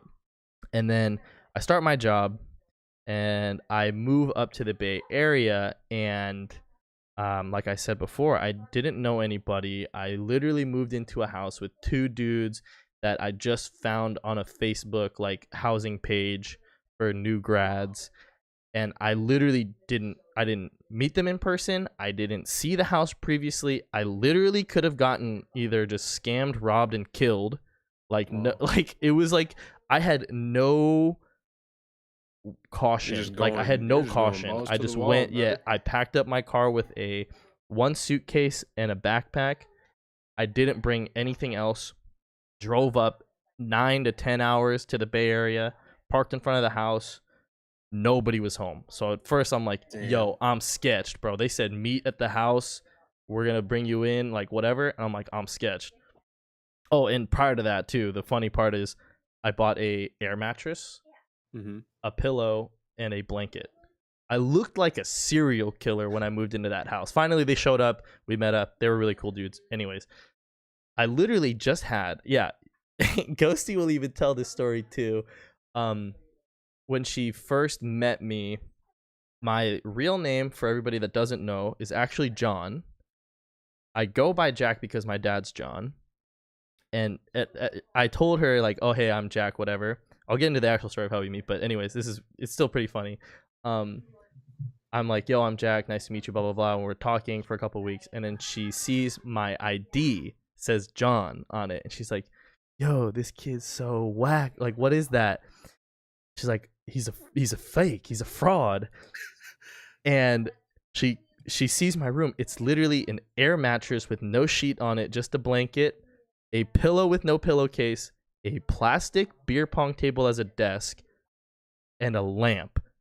Nothing Fucking else. A, I man. look like a crazy serial killer, bro. And Feels she's still so here sus. 2 years later. But anyway, so I moved up there. This is how we met. So I moved up there. Didn't know anybody, and I saw on Twitter that there was a event at or a CLG fan meetup event at the Corsair headquarters, and I Googled it, and I was like, "Oh, this is cool." It said the city, and I was like, "Oh, that's cool. That's like where I live." Googled it. Corsair HQ is 8 minutes from my house, so I'm like, I'm Wow. going just because Let's I'm do it. bored and I have nothing else to do. Like I'm new to this area, I'm going. Why not? Yeah. So For real. I woke up, I went to this event, I parked my car next to Hotshot GG and didn't know that it was his car until he got Wow. out of the car. Took a picture with him in the parking lot, walked in, immediately saw Stixay, then Afromu, then Xmithy, then Darshan, then Huhi. In that order, I remember. And Damn. it was crazy because that was the year that they won MSG. Or that was the Oh year wow. like after they won MSG. Mhm. So I'm there. I'm taking pictures with all these people. They have a bunch of gaming stations set up, and I remember I was asking for a picture with Xmithy, and I'm like, I had kept asking all like random people, "Hey, you mind taking my photo?" I gave her. I go, "Hey, would you mind taking my photo?" And she says, "Only if you take my photo with him after." I'm like, "Sure, why not?"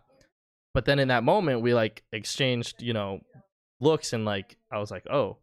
Oh. Yeah. Okay. So We gonna work so away there. so then what happened was, and she tells it different, but I'm gonna keep saying it. Ever since that point, throughout the event, I was just walking around by myself, and I would always find and like see her in the crowd looking at me. Now she says it differently, She's but she watching was you. looking at me. So I'm like, okay, there's something going on here. At the event, they had a raffle. They gave out raffle tickets when you signed in, and they had a raffle. And if they called your name, you had a chance to 1v1 one of the CLG players for like a mouse, a keyboard, a headset, whatever. Oh wow. Not many people won, first of all, because obviously they're insane. Right. My number gets called, and I sit down. Given I hadn't played League consistently at this point, I literally was playing Call of Duty still, and I just went to this League event because I watched LCS. So I get called, and I sit down in the Wow. chair, and I'm facing up against Darshan. So I'm like, oh shit, here we go again. Damn. Like, That's crazy, it's dude. What nuts. So the I'm like, hell? Darshan comes over, gives me a handshake. He goes, "Hey man, good luck." I go, "Hey man, go easy on me, bro. I'm bronze 4." He goes, "Oh, okay, I got you. Sounds good." He goes, "You want to do a mirror match?" I said, "Sure." And so he goes back and sits at his thing. I look over at the guy that's running the event, and I go, "Bro, I don't know what I'm gonna do, man. I'm gonna get stomped." He goes, "No, just try, try, try." Hotshot comes and puts his hand on my shoulder and says, "Hey, man, you're gonna do just fine. Let's get it." And I go, "Hey, Hotshot, do you want to play for me?" And he goes, "Yeah, yeah, yeah, yeah, yeah, yeah. Let's do it. Let's do it. Let's do it." So Feels good. so I'm sitting. Darshan's across the way, and he's got a crowd of people, and I'm in champ select, and Darshan goes, "Yo, we're going mirror match, right?" I'm like, "Yeah." He's like, "What do you want to pick?" And I'm like, "Well, Hotshot's known to play Anivia." So I go, "Yo, let's play Anivia." And he goes, Feels "Okay, good. okay." But the thing is they had these like things, so you had to peek over and you couldn't really see what the other person was doing. So as soon as we log into the game, we pick Anivia, and I like slip out from under the desk and I go, yo, sit down. And we had a bunch of people help me, and they were helping crowd around, and to kind of block the fact that I wasn't sitting and that Hotshot was playing for me. Hotshot Yeah. stomps him, and then I Damn. sit back in the chair. I'm like, yeah, what's up? And everyone was like laughing and stuff. And the guy talked to me later. He's like, "Yo, that was the funniest thing we've ever seen, bro. That was so sick. That was really smart." I'm like, "I got you, man. I got you."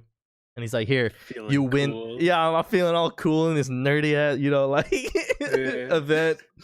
And then he's like, "Here, you won this." I'm like, "Really?" I'm like, "I cheated." He's like, "No, that was dope, bro. You won it." So he gave me a sign. I don't know. I have it over there. I can go bring it Feels over. good, bro. I won a signed headset, Corsair headset, signed by the CLG team that won. that was like super dominant at the time. Um, but My man then got called up to take the exam, got convinced the teacher to take it for him, and then still what still got feels away good, with it. man. Um, That is incredible. yeah, and then it was cool because they took pictures of me and the team holding the headset, and they Wow. posted it, and then Ghosty saw it on the Twitter and said like congratulations on it. They tagged me on it, and then it was like, oh, congrats on winning the headset. And I was like, oh, that's that one chick from the event. And then from that Hey, point on, it was just DMs afterwards, and that was damn, it. dude. Damn, bro, that's pretty crazy. So it was like a So very chill, easy. Like I was like, yo, this is working out perfectly. Like, it's kind of a flex, to be hey man, honest. Hey, it man, was you got the working out. sleeves So going. I'm just saying, right? You looking like a nah, dude. That's pretty incredible, man. So the next thing that I'm pretty curious about is what was it like? So, how deep were you into streaming when you and Ghosty first started dating?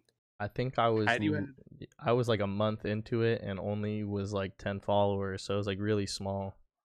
what was that conversation with her like at first? Well, she probably maybe was a bit more open to it, being like, where you guys are from, the Bay Area. I feel like just California in general seems to be a bit more. I feel like that place would just be a bit more open to that idea. You know what I mean? So Y- yeah, if you could just touch Yeah, on maybe that's because of the younger demographic, you know what I mean? Because there's just like people, millennials there, opposed to like where in Minnesota I'm surrounded by 50-year-old bald head white dudes. So if I'm like I'm a streamer, like what the fuck? Does it have a Fortune 500? No. Does it yeah. have healthcare? No. You know, like they're gonna be like, what is happening? But no. So if you could just touch on maybe what that, the first conversation was like when you kind of told her you're a streamer or you're attempting to, Yeah. Yeah, I mean, I just remember that like it was actually pretty easy conversation just because like in the way that we met at a League of Legends team fan meetup, like it was kind of an expected thing. Not expected, but like it wasn't a surprise, you know?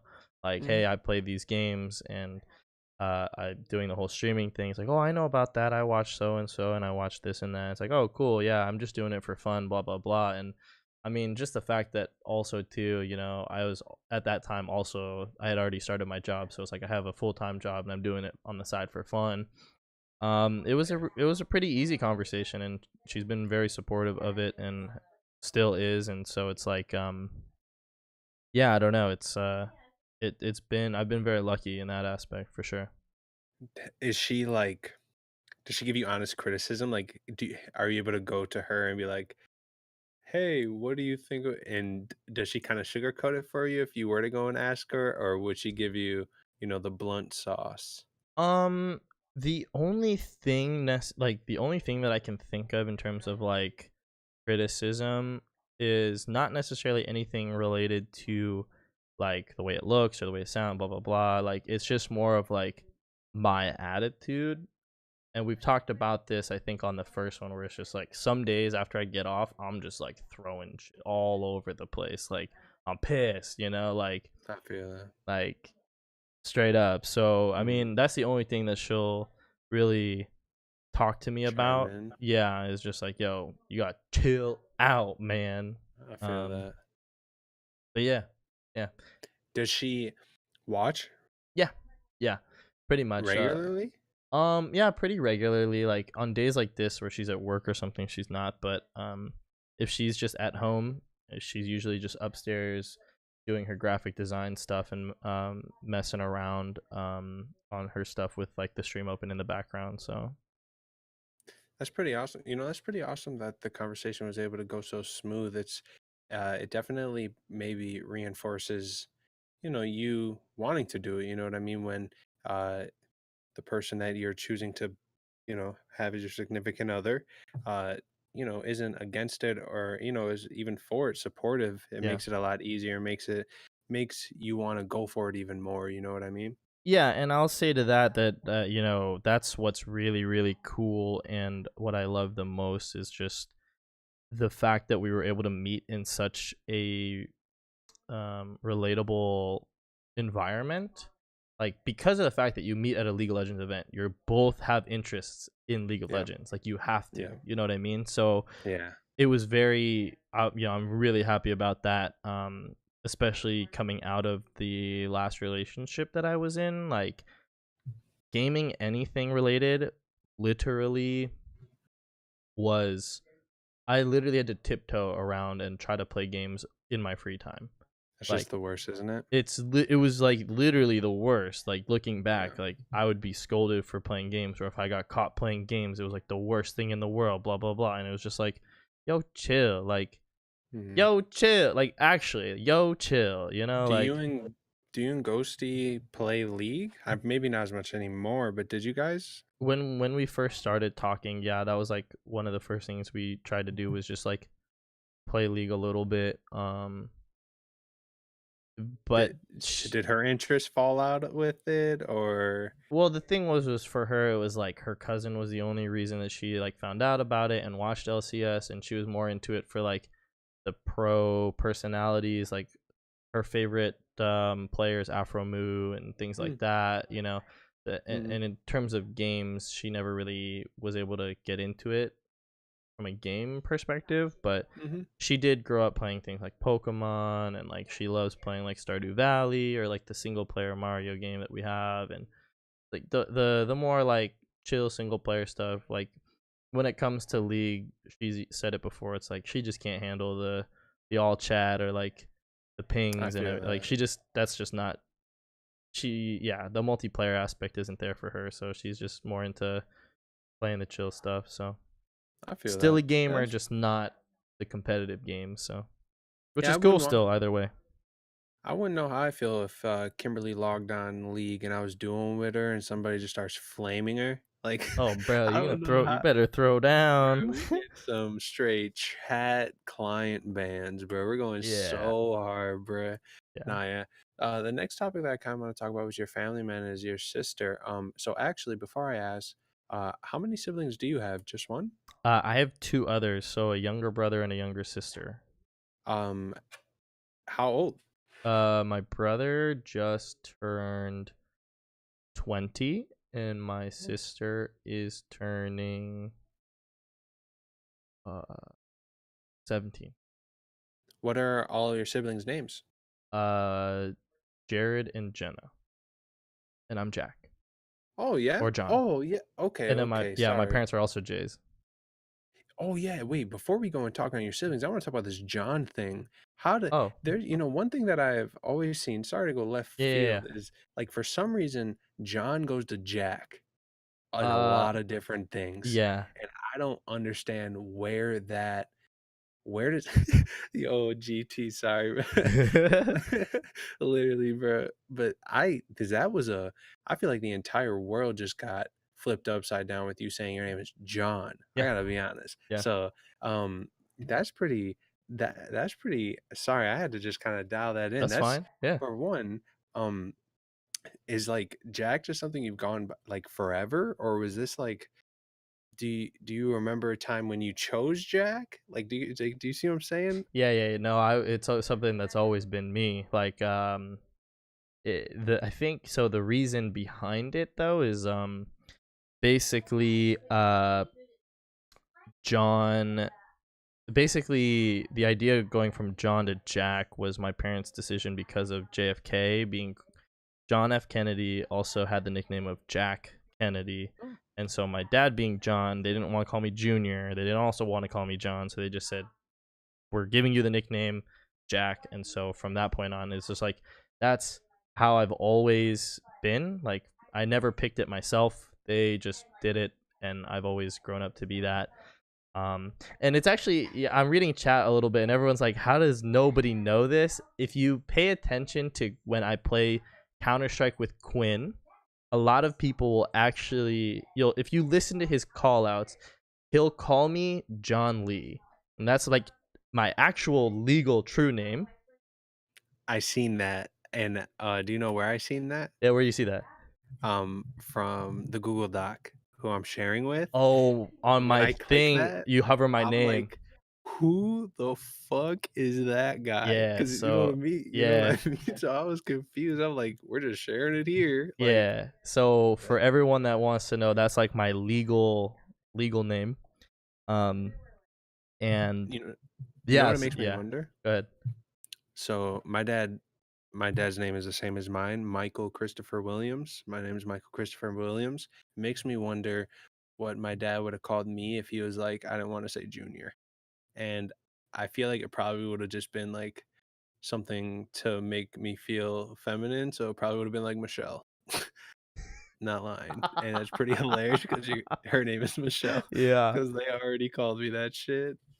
Which is like, they'd call me that whenever I was being emotional, like, Okay, or having a Michelle. fave, like, "Okay, Michelle." Like, damn, I'm hard flaming myself right now because that used That's to funny. trigger me so hard. That's But funny. yeah, it's pretty funny, right? So yeah, it makes me wonder. That's pretty cool. Okay, so back to your sister. So for people who don't know, Jack's sister has climbed Mount Everest with an Mm, achievement. She somehow is involved with Disney, which yes. is like a comet hitting the Earth and you finding it and like it being loaded with some once in a lifetime material. Like that's a pretty incredible thing. And then to have, your sibling be a part of that. And I know that there's certain things that you've been able to do because of it, like just recently being able to go and talk to the American Idol, Yep. top 8 Yep. through her Disney team. Like that's an incredible thing. So if you can maybe just touch on like if you want to touch on like the origins of how Jenna maybe got involved, and then maybe if you want to switch it and talk about how you pull inspiration from that in your own life, you know what I mean? Yeah, definitely. I think yeah, so in terms of how it all started, it was like kind of going on when I was in college, so I didn't really have the full on insight into what was going on in that process, but all I know is like I came home or I got the news that she had been auditioning for this whole thing and then ended up being a part of the Club Mickey Mouse reboot and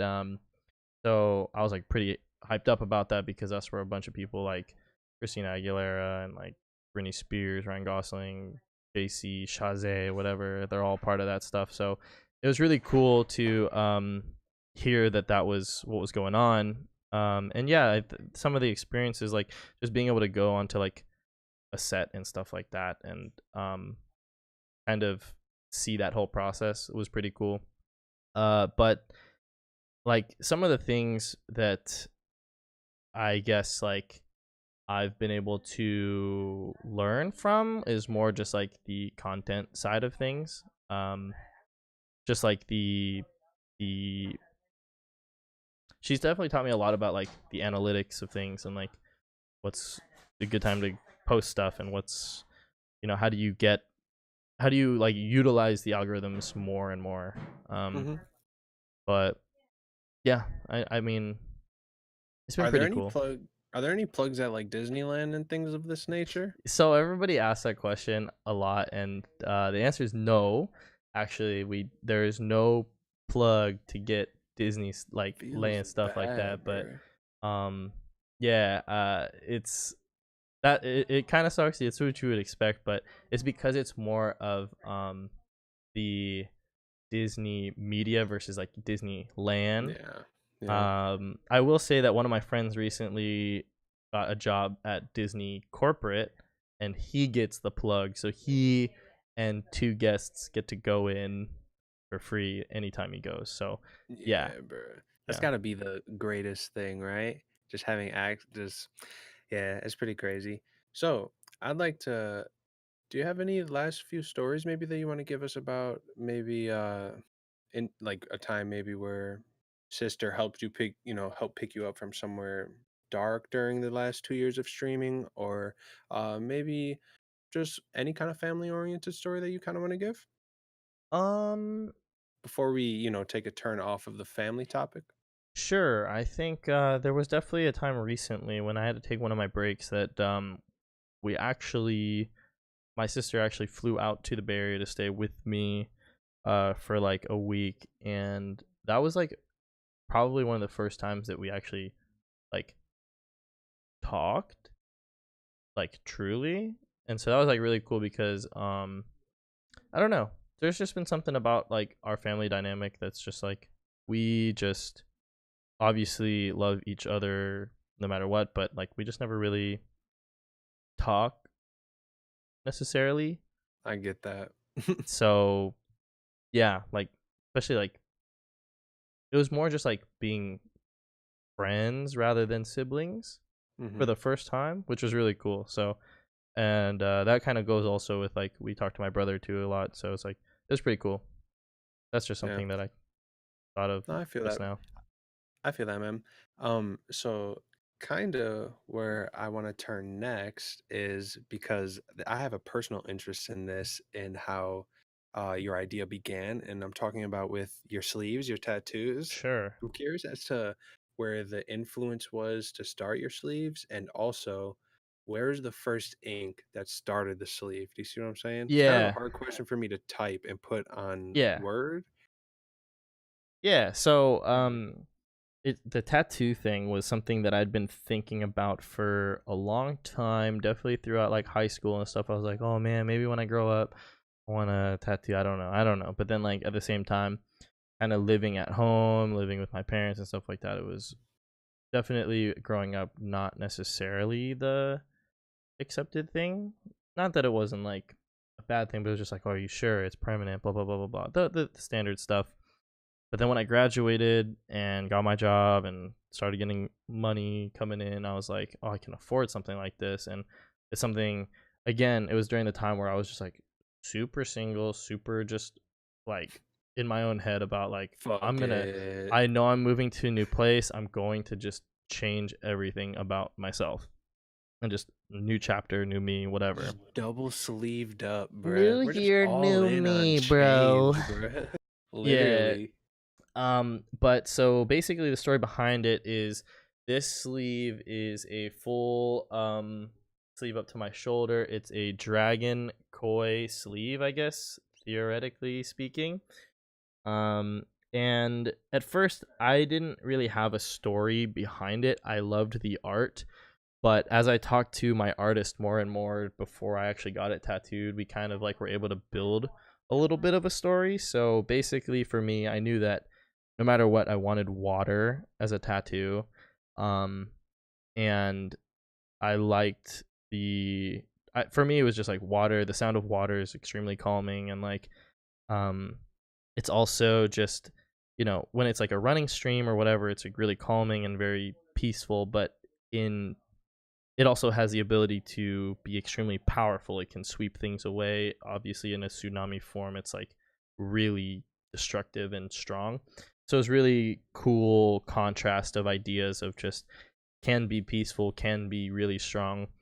And then the koi fish, he told me about the story of the koi fish and how it's like the story goes like, the fish swim upstream towards this temple, and if like not many fish accomplish their journey, but one fish succeeds and is granted the eternal life as a dragon. So it's like this journey, and um and I attributed it to like the struggle and the path of life, and like going from like small and weak to overcoming adversity and being strong and getting this like strength of the dragon, whatever.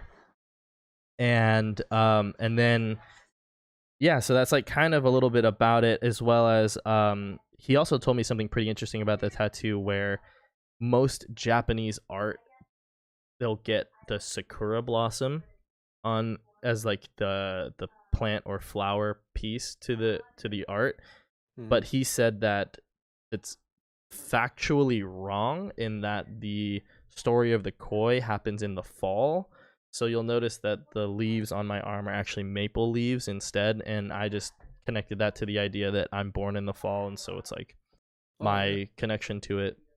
But then also to answer the question about like the first bit of ink is actually this line right here. This exact line. I just remember I had my hand flat and he was like, "We're going to start." And I'm like, "Okay." And he just drew the line. And as soon as he drew it, I'm like, "Well, it's permanent. Let's just go."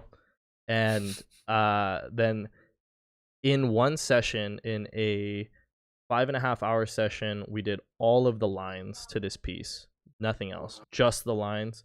So my entire arm up to my shoulder was literally just bleeding and raw.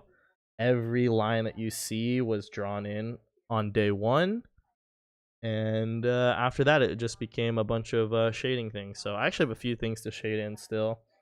I just haven't Basically, had don't a. fuck with John Lee. This man was literally gonna spinning heel kick you. This man was getting dug at with needles for 5 straight hours. Line me up tribal style.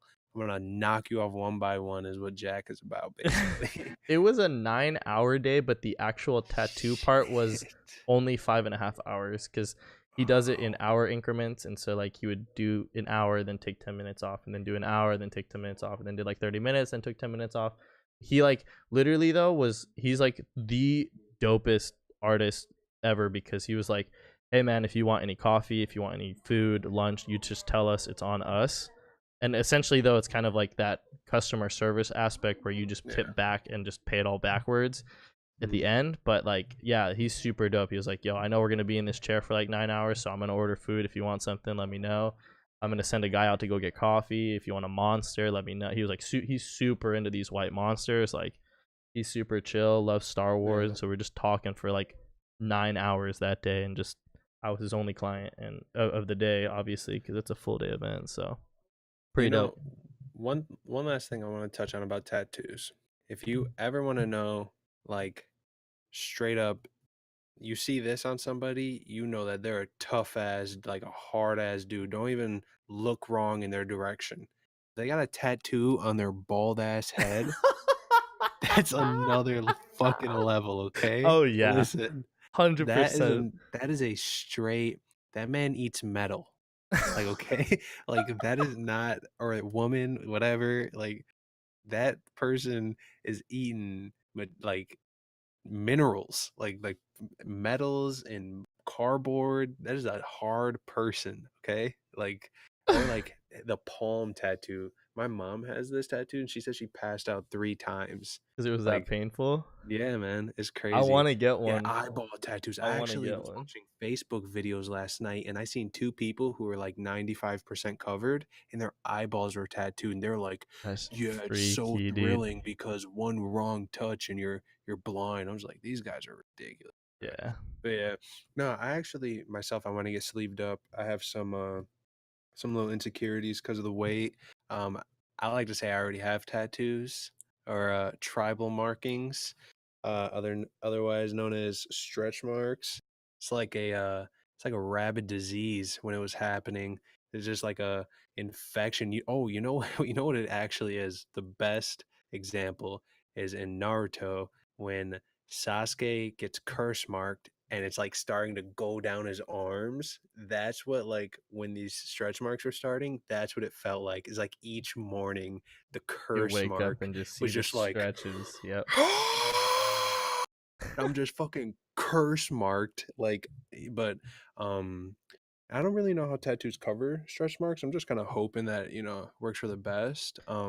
So is that was just like another thing that I kind of connected with you with was the fact that you were sleeved up. I was like, damn, I want to be sleeved up one day. You know what I Yeah. mean? So just a pretty cool thing. Yeah. Um, The one last thing about the you just mentioned, it was like covering up insecurities too, is like something that people don't know is definitely like nobody on the stream should know it, is this arm is covered. And I chose this arm because when I was really young, I had an allergic reaction to a medicine, and it like literally rashed my body and scarred my body.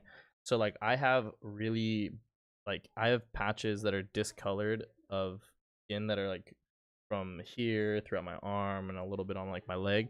And so like my arm was always discolored and like really weird blotches. So I basically tatted up this arm, and now you don't even know. hey, I feel that, brother.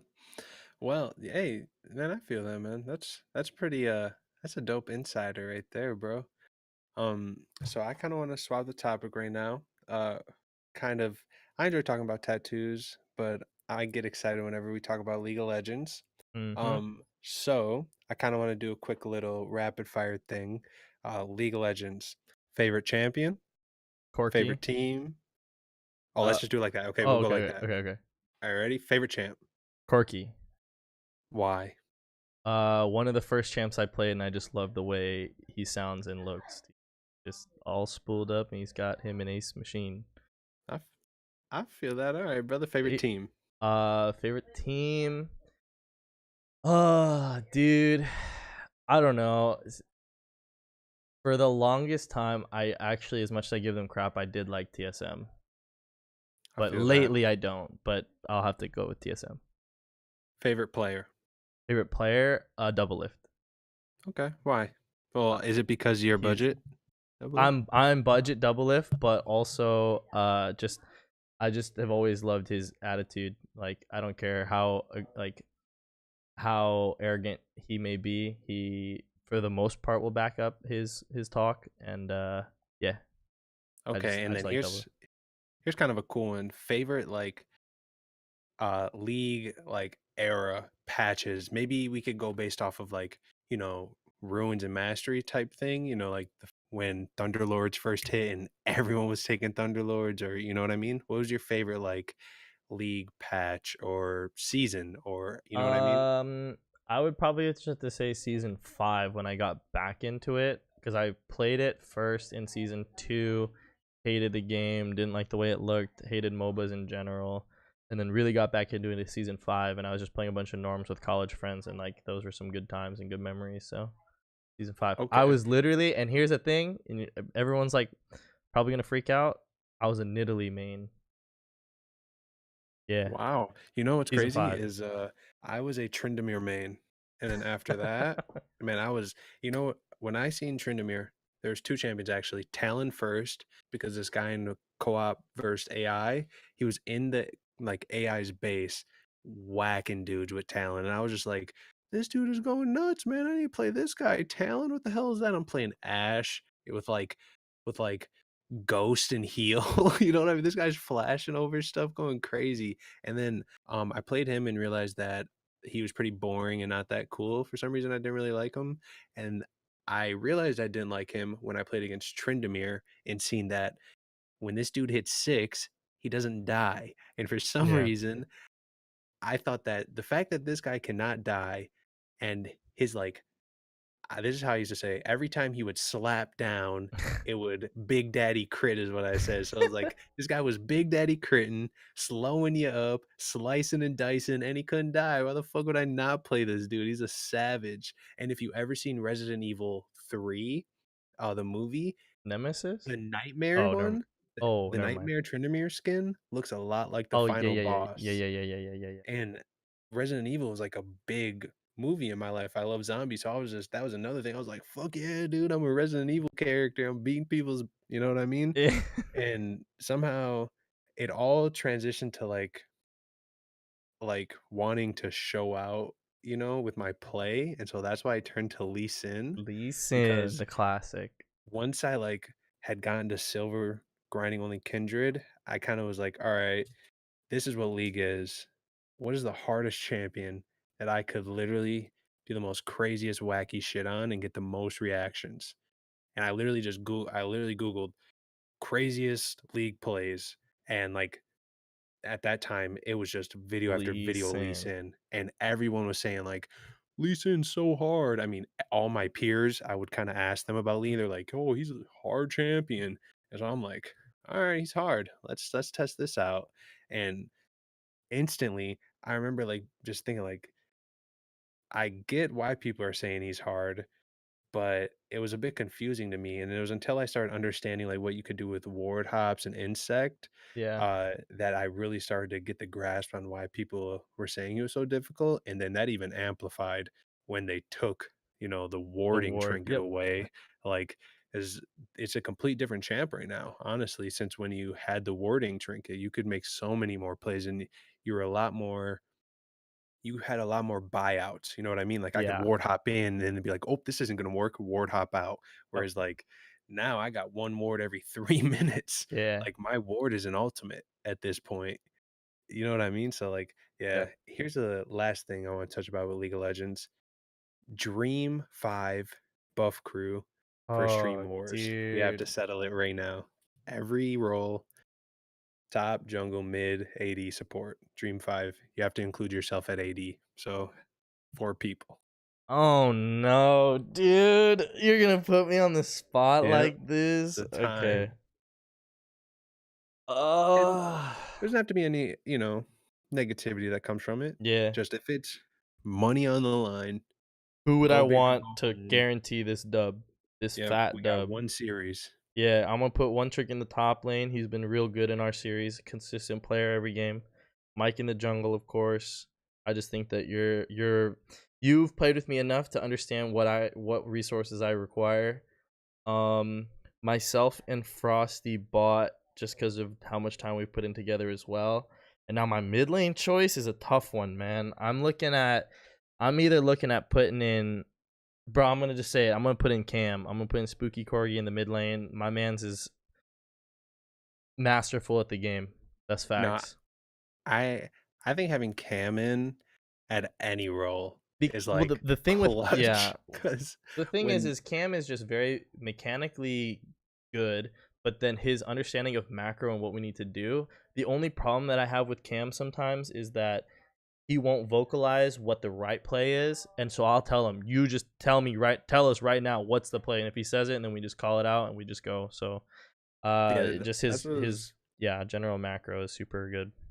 yeah, that's kinda what I was gonna say about Cam is, like, we could be going crazy apes, you know what I mean? Bloodthirsty, getting a bunch of kills, and Cam will, like, the guy to reel it in, you know what I mean? Yeah, Because he's even when he's going hard and going for kills and shit, he realizes when we start dying, Cam will be the guy be like, "Alright," you'll hear Cam's voice, like, "Alright, guys, let's yeah, start cleaning it up," you yeah, know what I yeah, yeah, mean? yeah, yeah, And we all respect him because of we know, what rank he is. yeah, And at the end of the day, rank speaks volumes regardless of what people say. You know what I mean? yeah, If we got a plat 3, we're gonna listen to him before we listen to some, you know what I mean? Some bronze, silver, even though it might not be whatever, you know? yeah. So, uh, big thing that I kind of wanted to touch on, and this kind of goes into the Discord question, was what was it like the I guess, connection you made with Vicious, and how was it in terms of like joining? Did you reach out to them? Did they reach out to you? How did that happen? How did that feel like being a part of a stream team? I mean, you have a jersey. Yeah, so the whole vicious thing came about when RTO joined. He had also mentioned that he wanted to bring someone else on board, and I had no idea that he had mentioned this until they reached out to me and were like, "Hey," they just sat and chat and they just talked to me for a bit, and I was like, "Oh, okay, this is interesting. It's a partnered person with like a really one word name." Just talk to them, and then afterwards they DM me on Twitter. They followed me and then DM me on Twitter and was like, "Hey, your buddy RTO mentioned that you were an up and coming streamer that we should look into and blah blah blah." And so then we just started talking, and that was like, yeah, it was really cool and interesting. And at first I was like, oh, I don't know, like never really talked to an org before, whatever. And then after kind of getting a feel out for what they were doing at the time and hearing more about what they've got going on, yeah, I was just like, all right, I'm on board. So it's all pretty much thanks to RTO, and that's why I've always said like he's I'm very very happy that he randomly found my channel and clicked on my stream. So That is without him, I amazing. wouldn't be here or be on this team at least. Yeah, that's pretty amazing, man, to be honest with you. That I didn't know that RTO is the like bridge into Vicious as well. Yeah. That speaks volumes as to what, you know, connections can do and just like, you know what Yep. I mean? Like what right place, right time that your stream was at that point in the stream ladder, you know what I mean? Yeah. Like it's just a crazy thing, right? It makes you wonder when you lean back to the question of is that a matter of hard work, luck, right place, right time, like, you know what I mean? Like if I was streaming 5 days a week, 8 hours a day, leading up to that moment, would that have mattered the same? You know what I mean? Like it's definitely uh I think just in the air up for discussion, you know what Yeah. I mean? Yeah. Such a open-ended question. Yeah. Well, I kind of want to kick in and see if we have any more questions in the Discord. I'm going to read through, and if we have any more questions in the chat, In the meantime, if there's anything, any stories or anything you want to give, or maybe if you want to talk about what it's been like to get back into CS and maybe what uh, your kind of goal is, because I feel like anytime nowadays I'm jumping back into a game like this, it's for a reason. You know what I mean? Whether Yeah. that be to like have fun, or especially right now, I've been on the fence about jumping back into CS heavy, and I know what that will do to me because CS is a uh, it's like a drug, man. You start playing a little bit and you're hooked, man. You get hooked on trying to Yeah. see yourself improve, you know? Yeah. So basically, with the whole CS:GO thing, again, it was definitely something that I played a lot of with Quinn back in that one summer where I was just filthy. And yeah, recently, just my interest towards playing League or any other what do you call it? What battle royale has kind of faded a little bit. Like League, I'm still trying to play just because that's kind of my roots, I guess, in terms of the streaming thing, and I still have fun with it. But CS is just like, I don't know, just the idea of the fair playing field in that every gun you have the opportunity to be at a fair playing field, obviously with the economy and the rounds and things like that. There's a difference, but the strategy behind it, and then just at the end of the day too, it's like I'm playing with a bunch of people from like my high school and even middle school days that I haven't talked to in a while. So for me, it kind of goes back to the earlier questions of like I'm using it um as a social gathering and a social outlet for myself to be able to um yeah, just catch up a little bit, and everybody is extremely talented at the game, so it makes it a lot more enjoyable to also just stomp and dominate on in the game. I feel that. And then next question that I have from GT, it's kind of a two-part question. So I'm gonna start with the Okay. first part. If Fortnite booming up wasn't a thing and you stayed with League, what do you think you'd have made it in terms of like having, a successful following based off League?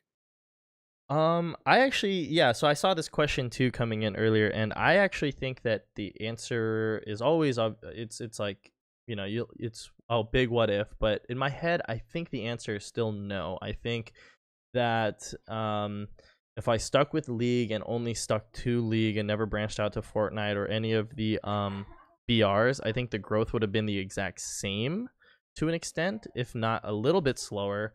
But I don't think the RTO thing would have been, any benefit to me. Just the I wouldn't have gotten anything out of it more than just that connection and that networking opportunity. He and I, even when I was playing League fairly regularly, we'd only played a few games together sometimes, and he was really focused in at the time on his personal growth and his grind to challenger and his yeah, like his own personal channel. So I don't think, I do think that I needed the Fortnite boom at least to get to where we are now. I don't think that I would have changed. I wouldn't want to have changed the way that we've gone so far. Because there really is something to be said about there's a period in time in Fortnite where if you had your stream title as your name and if you just outbuild somebody, they're gonna go and search your stream up. That's how Like it was. that is a serious thing. Yeah. And when Fortnite was coming, like that doesn't happen so much right now because I feel like the playing field is kind of leveled out. Everybody is kind of getting better, you know what I mean? So they're not as willing to be like, oh shit, that guy's nuts. Let me check out his stream. Yeah. But when it was first happening and building was new and these mechanics were new, and literally, man, it was like a gold mine. Oh Dead yeah. serious. 100%. Like as long as you were even a little bit better than average, and you know what I mean, and Yeah. you could. And so I definitely think, that actually ties into my last question: is where do you think you would be right now? Uh, in terms of streaming and your goals with streaming, or uh maybe your outlook on streaming if the RTO thing and the Fortnite boom wouldn't have happened, if you just kind of because If those two yeah. kind of things are um even though I don't want to say they're all luck, but you know what I mean? They're both kind of No, right yeah. place, right time kind of things. You know what I mean? Yeah. Yeah, so I think basically the way I see it is like if I just continued on the same path and kind of if no one had found me randomly and um dropped a host or found me through a game, I would definitely still be very small and definitely very unnoticed. And I think that it would have changed. Obviously, I don't know actually if I would have continued on as long as I have. Like it is very mentally taxing to be at 1 to 4 viewers every night, and it's the same people, and like I appreciate all of that for sure, and like I do still remember all of like those days where it's just like you know, Deza in the chat or Frosty in the chat, whatever. And it's, Mm. I definitely do think that without those moments, I don't know where I would be actually. I definitely think we would be very small still. Definitely like 500 followers maybe. I think cuz though that Fortnite boom plus the hosts plus everything helped a lot, like for sure. And like I don't necessarily always look at follows as a stat, but sometimes I think to myself like because I have whatever numbers that I'm at right now, whatever numbers we're pulling right now, like there is some credibility. You know what I mean? Like, and I feel bad saying it, but it's like you know somebody new comes to the stream because they saw me in game or whatever, and they see the numbers, they're probably more inclined to stick for a sec because it's like, oh, Mm-hmm. more than Yeah, for real. two, like the most common diss I guess is like you probably only have 2 viewers. It's like, Isn't bro. that the worst thing? And I'm Isn't like, that the dude, it's isn't that hard at so that, but horrible? yeah, I'm just like, dude, it's hard living that life, like it is, but then you come by and it's like, oh, maybe it's anywhere from like 8 to 25, and it's like, oh, well, maybe he's doing something, I don't know. For real. That's like my biggest thing Isn't about stats is like I perception use it as an argument to like the hater kind of thing. I feel that. You know, man, in today's world, everybody wants to everybody wants to form everybody else's views. You know what I mean? Like, um, so I think you should stand on what you believe and say it proud, man. Because nowadays, whereas people obviously you don't want to come off as like ignorant and all high on yourself, but you've put in good time. You know what I mean? And whether the RTO thing and Fortnite boom are luck or not, Ninja isn't sitting there contemplating if you know what I mean. Like, you Yeah, know what I yeah, mean? If yeah, what if exactly. what if I didn't get to game with Drake, and what if Fortnite didn't happen? You know what I mean? Like, it happened to him. You know what I mean? And Yeah. like what he's doing now is just a straight benefit off of that. Yep. So, um, whereas I was just curious as to know where you thought you would be if those things didn't happen. I more was just curious to see kind of your mindset as to where you felt like where you kind of not necessarily, I don't want to say necessarily like value your entertainment, you know what I mean? Mhm. Uh, but or I guess even maybe so, you know what I mean? Because how well it Yeah. helps to like critique how well would I have done on my own, you know what I mean, through these Yeah. last 2 years, you know what I mean? And so that's where I guess I was trying to gauge off of, and so whereas I can tell you're being you're trying to be cautious and not be too self cocky. I definitely think you deserve credit and the work that you put in, because I think you're on a good path, man, regardless of the rate that it's happening. I think that, and I talked to you a lot about how now you're attempting to put yourself out in different aspects. I think that that does nothing but put the odds in your favor even more, and I think everybody can agree with me that's watching, and I think that we all that being along for the ride is Yeah. just like awesome, and it's great to be a part of it. And I will say, until we don't do the podcast, that it's awesome that you even thought of me to help you do this thing, because there's so many people, man. There's so many people to choose from, Yep. honestly, and That's especially what's gonna be as a fun. person in your position. Seriously, because I say time and time again, I feel like you're on regardless of how fast the train is going, it's going towards Yeah. success. Yeah. And so I feel like whoever you choose to bring along for the ride, man, it's a blessing, dude. So that's why I'll always say thank you and always be appreciative to, you know what I mean? Just being able to be a part of it, you know? For sure. For sure. Yeah. Well, does anybody else have any other questions in the chat, man? That was the last question in the Discord. Well, Killjoy wants to do bench squad versus dream team. I didn't really give it no mind because I would clean the floor with you noobs. Oh my. Bruh. I'm playing Heckram, and that guy is OP. You guys don't stand a chance. Talk about a tank that'll just blast people. Wait, where was Tim? Did you say Tim on the starting team? Mm-mm. I Oh, didn't. bro, wait, we might I'm be a little in sorry, trouble bro. because when Tim and Sorry. GT and Sizzle get to wanting to prove a point, them three right there get a bit spicy. You know what I mean? Mm-hmm. Here, Especially I'm gonna Sizzle. let everybody have a chance to pop some questions real quick. I need to quickly run for a second. I'll be right back Okay. before we close out. But yeah, man. Everyone, thanks for all of your feedback. We're gonna have to get this bench versus starter war happening. But if you I have think there's questions, enough people. post them. I'll be right back. I'll be right back. Let's do it, boys. That is true too. You guys do have high plat players. In GT, I have to be honest though. We got to touch. I feel like we'll forever touch on this previous Stream Wars. Like seriously, because I just gotta say, I feel like I personally could have never played for them. Okay. So you did an honorable thing to begin with, brother. All right, I'm back. Giving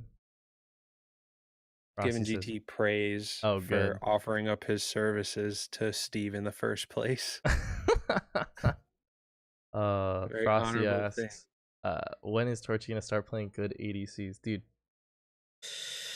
Never. I'm quitting that role, dude. I'm I calling it fit. now. I'm quitting the I role. found that just playing Tristana and jumping on people with something that can shield you is a good bet. For some Yeah. reason, it's pretty strong. It always works against me. I feel like a lot of things work against me that shouldn't. Let's see. Was So there if anything else? if you are seriously quitting, which role are you thinking about playing? Or Um, quitting in general? no. I mean, I don't know. I'm not sure. I'm actually testing a bunch of stuff in norms right now, so I've been messing To be around with. determined? Yeah, yeah. It's to be determined right Okay. now. I'm actually thinking. I don't know. Actually, I've actually literally just put on Phil and just let it roll, and I've been playing Yeah. it. Yeah. Yep. Frosty says, when are you gonna put a point into queue with Nico? Where did he ask this question? Discord. Hold on, let me open it. Oh my god. Yeah, we don't even get me started on that one, dude. I'm telling you, you don't. That's all I have to say is you don't. When you play the specific build that I ran, you don't. Rossi put Kappa because he knows that I was actually getting a little bit tilted earlier today in my morning stream. Were the games a bit roughed earlier? No, I was actually fine. It was just literally like the question of why aren't you putting a point into Q came Was up, and just I literally just went off because it was like in the morning when I was still waking up for the stream. I was just not having any of it. I was I like, feel you. this is it. This is what I'm doing. This is the build. Don't question it. Like I feel that. I was It gets annoying. I didn't have my monster. I didn't have my coffee this morning, so I yeah. feel that, bro. But Frosty, he was just Kappa. It was funny. It was interesting for sure. Well, I feel like that pretty much wraps it up, brother. I think I so, man. appreciate you for being on, man. Oh, one last thing actually that I Yeah, wanted to yeah, yeah. say is why does Fire and Rice keep getting claimed? What about it got claimed this time? I know Bro, I seen what don't happened last I time. What dude, is going on? honestly, boys, I have no idea. The How if you defeating guys does that gotta feel, it man? sucks, man. I mean, for people Fuck. that don't know, which I'd be surprised if you didn't, my sister and I do a podcast weekly called Fire and Rice, and definitely check it out. Fire and Rice podcast on YouTube, Fire Rice podcast on Twitter, and Fire and Rice podcast on Instagram. yeah, our last episode that we filmed last night, probably one of our best episodes to date, was claimed, so we no longer have the video up anymore. Disputed again. It's been taken down by the same people every time. I just don't think that they like us, man, at this point. So pretty When does bummed, pretty pissed about it, but I don't know. man? I don't Do you know. think there's anything you can do to? I don't think we can dispute this one. I don't think we're gonna win. I think the only thing moving forward is we just have to change the format and the content, which kind of really sucks when you're on a roll, you know. Yeah, And you have to change your formula because of people. So it yeah, sucks, and it's crazy because I've looked at it and I've looked at the claim, and it is for sure not a bot, like not a bot algorithm flagging us. It's a yeah, physical person, like literally just looking at our stuff, and we're so small. It's like really, like we literally don't even like. We're not big. We're literally like 18 subs on YouTube, just chilling, and like, bro, really us I, of I have a all quick people? instance of this too in my real in like my personal life, of like somebody just kind of picking you out, right? To just like cause you like disturbance, you know what I mean? Like to Yeah. cause ruffus in your life.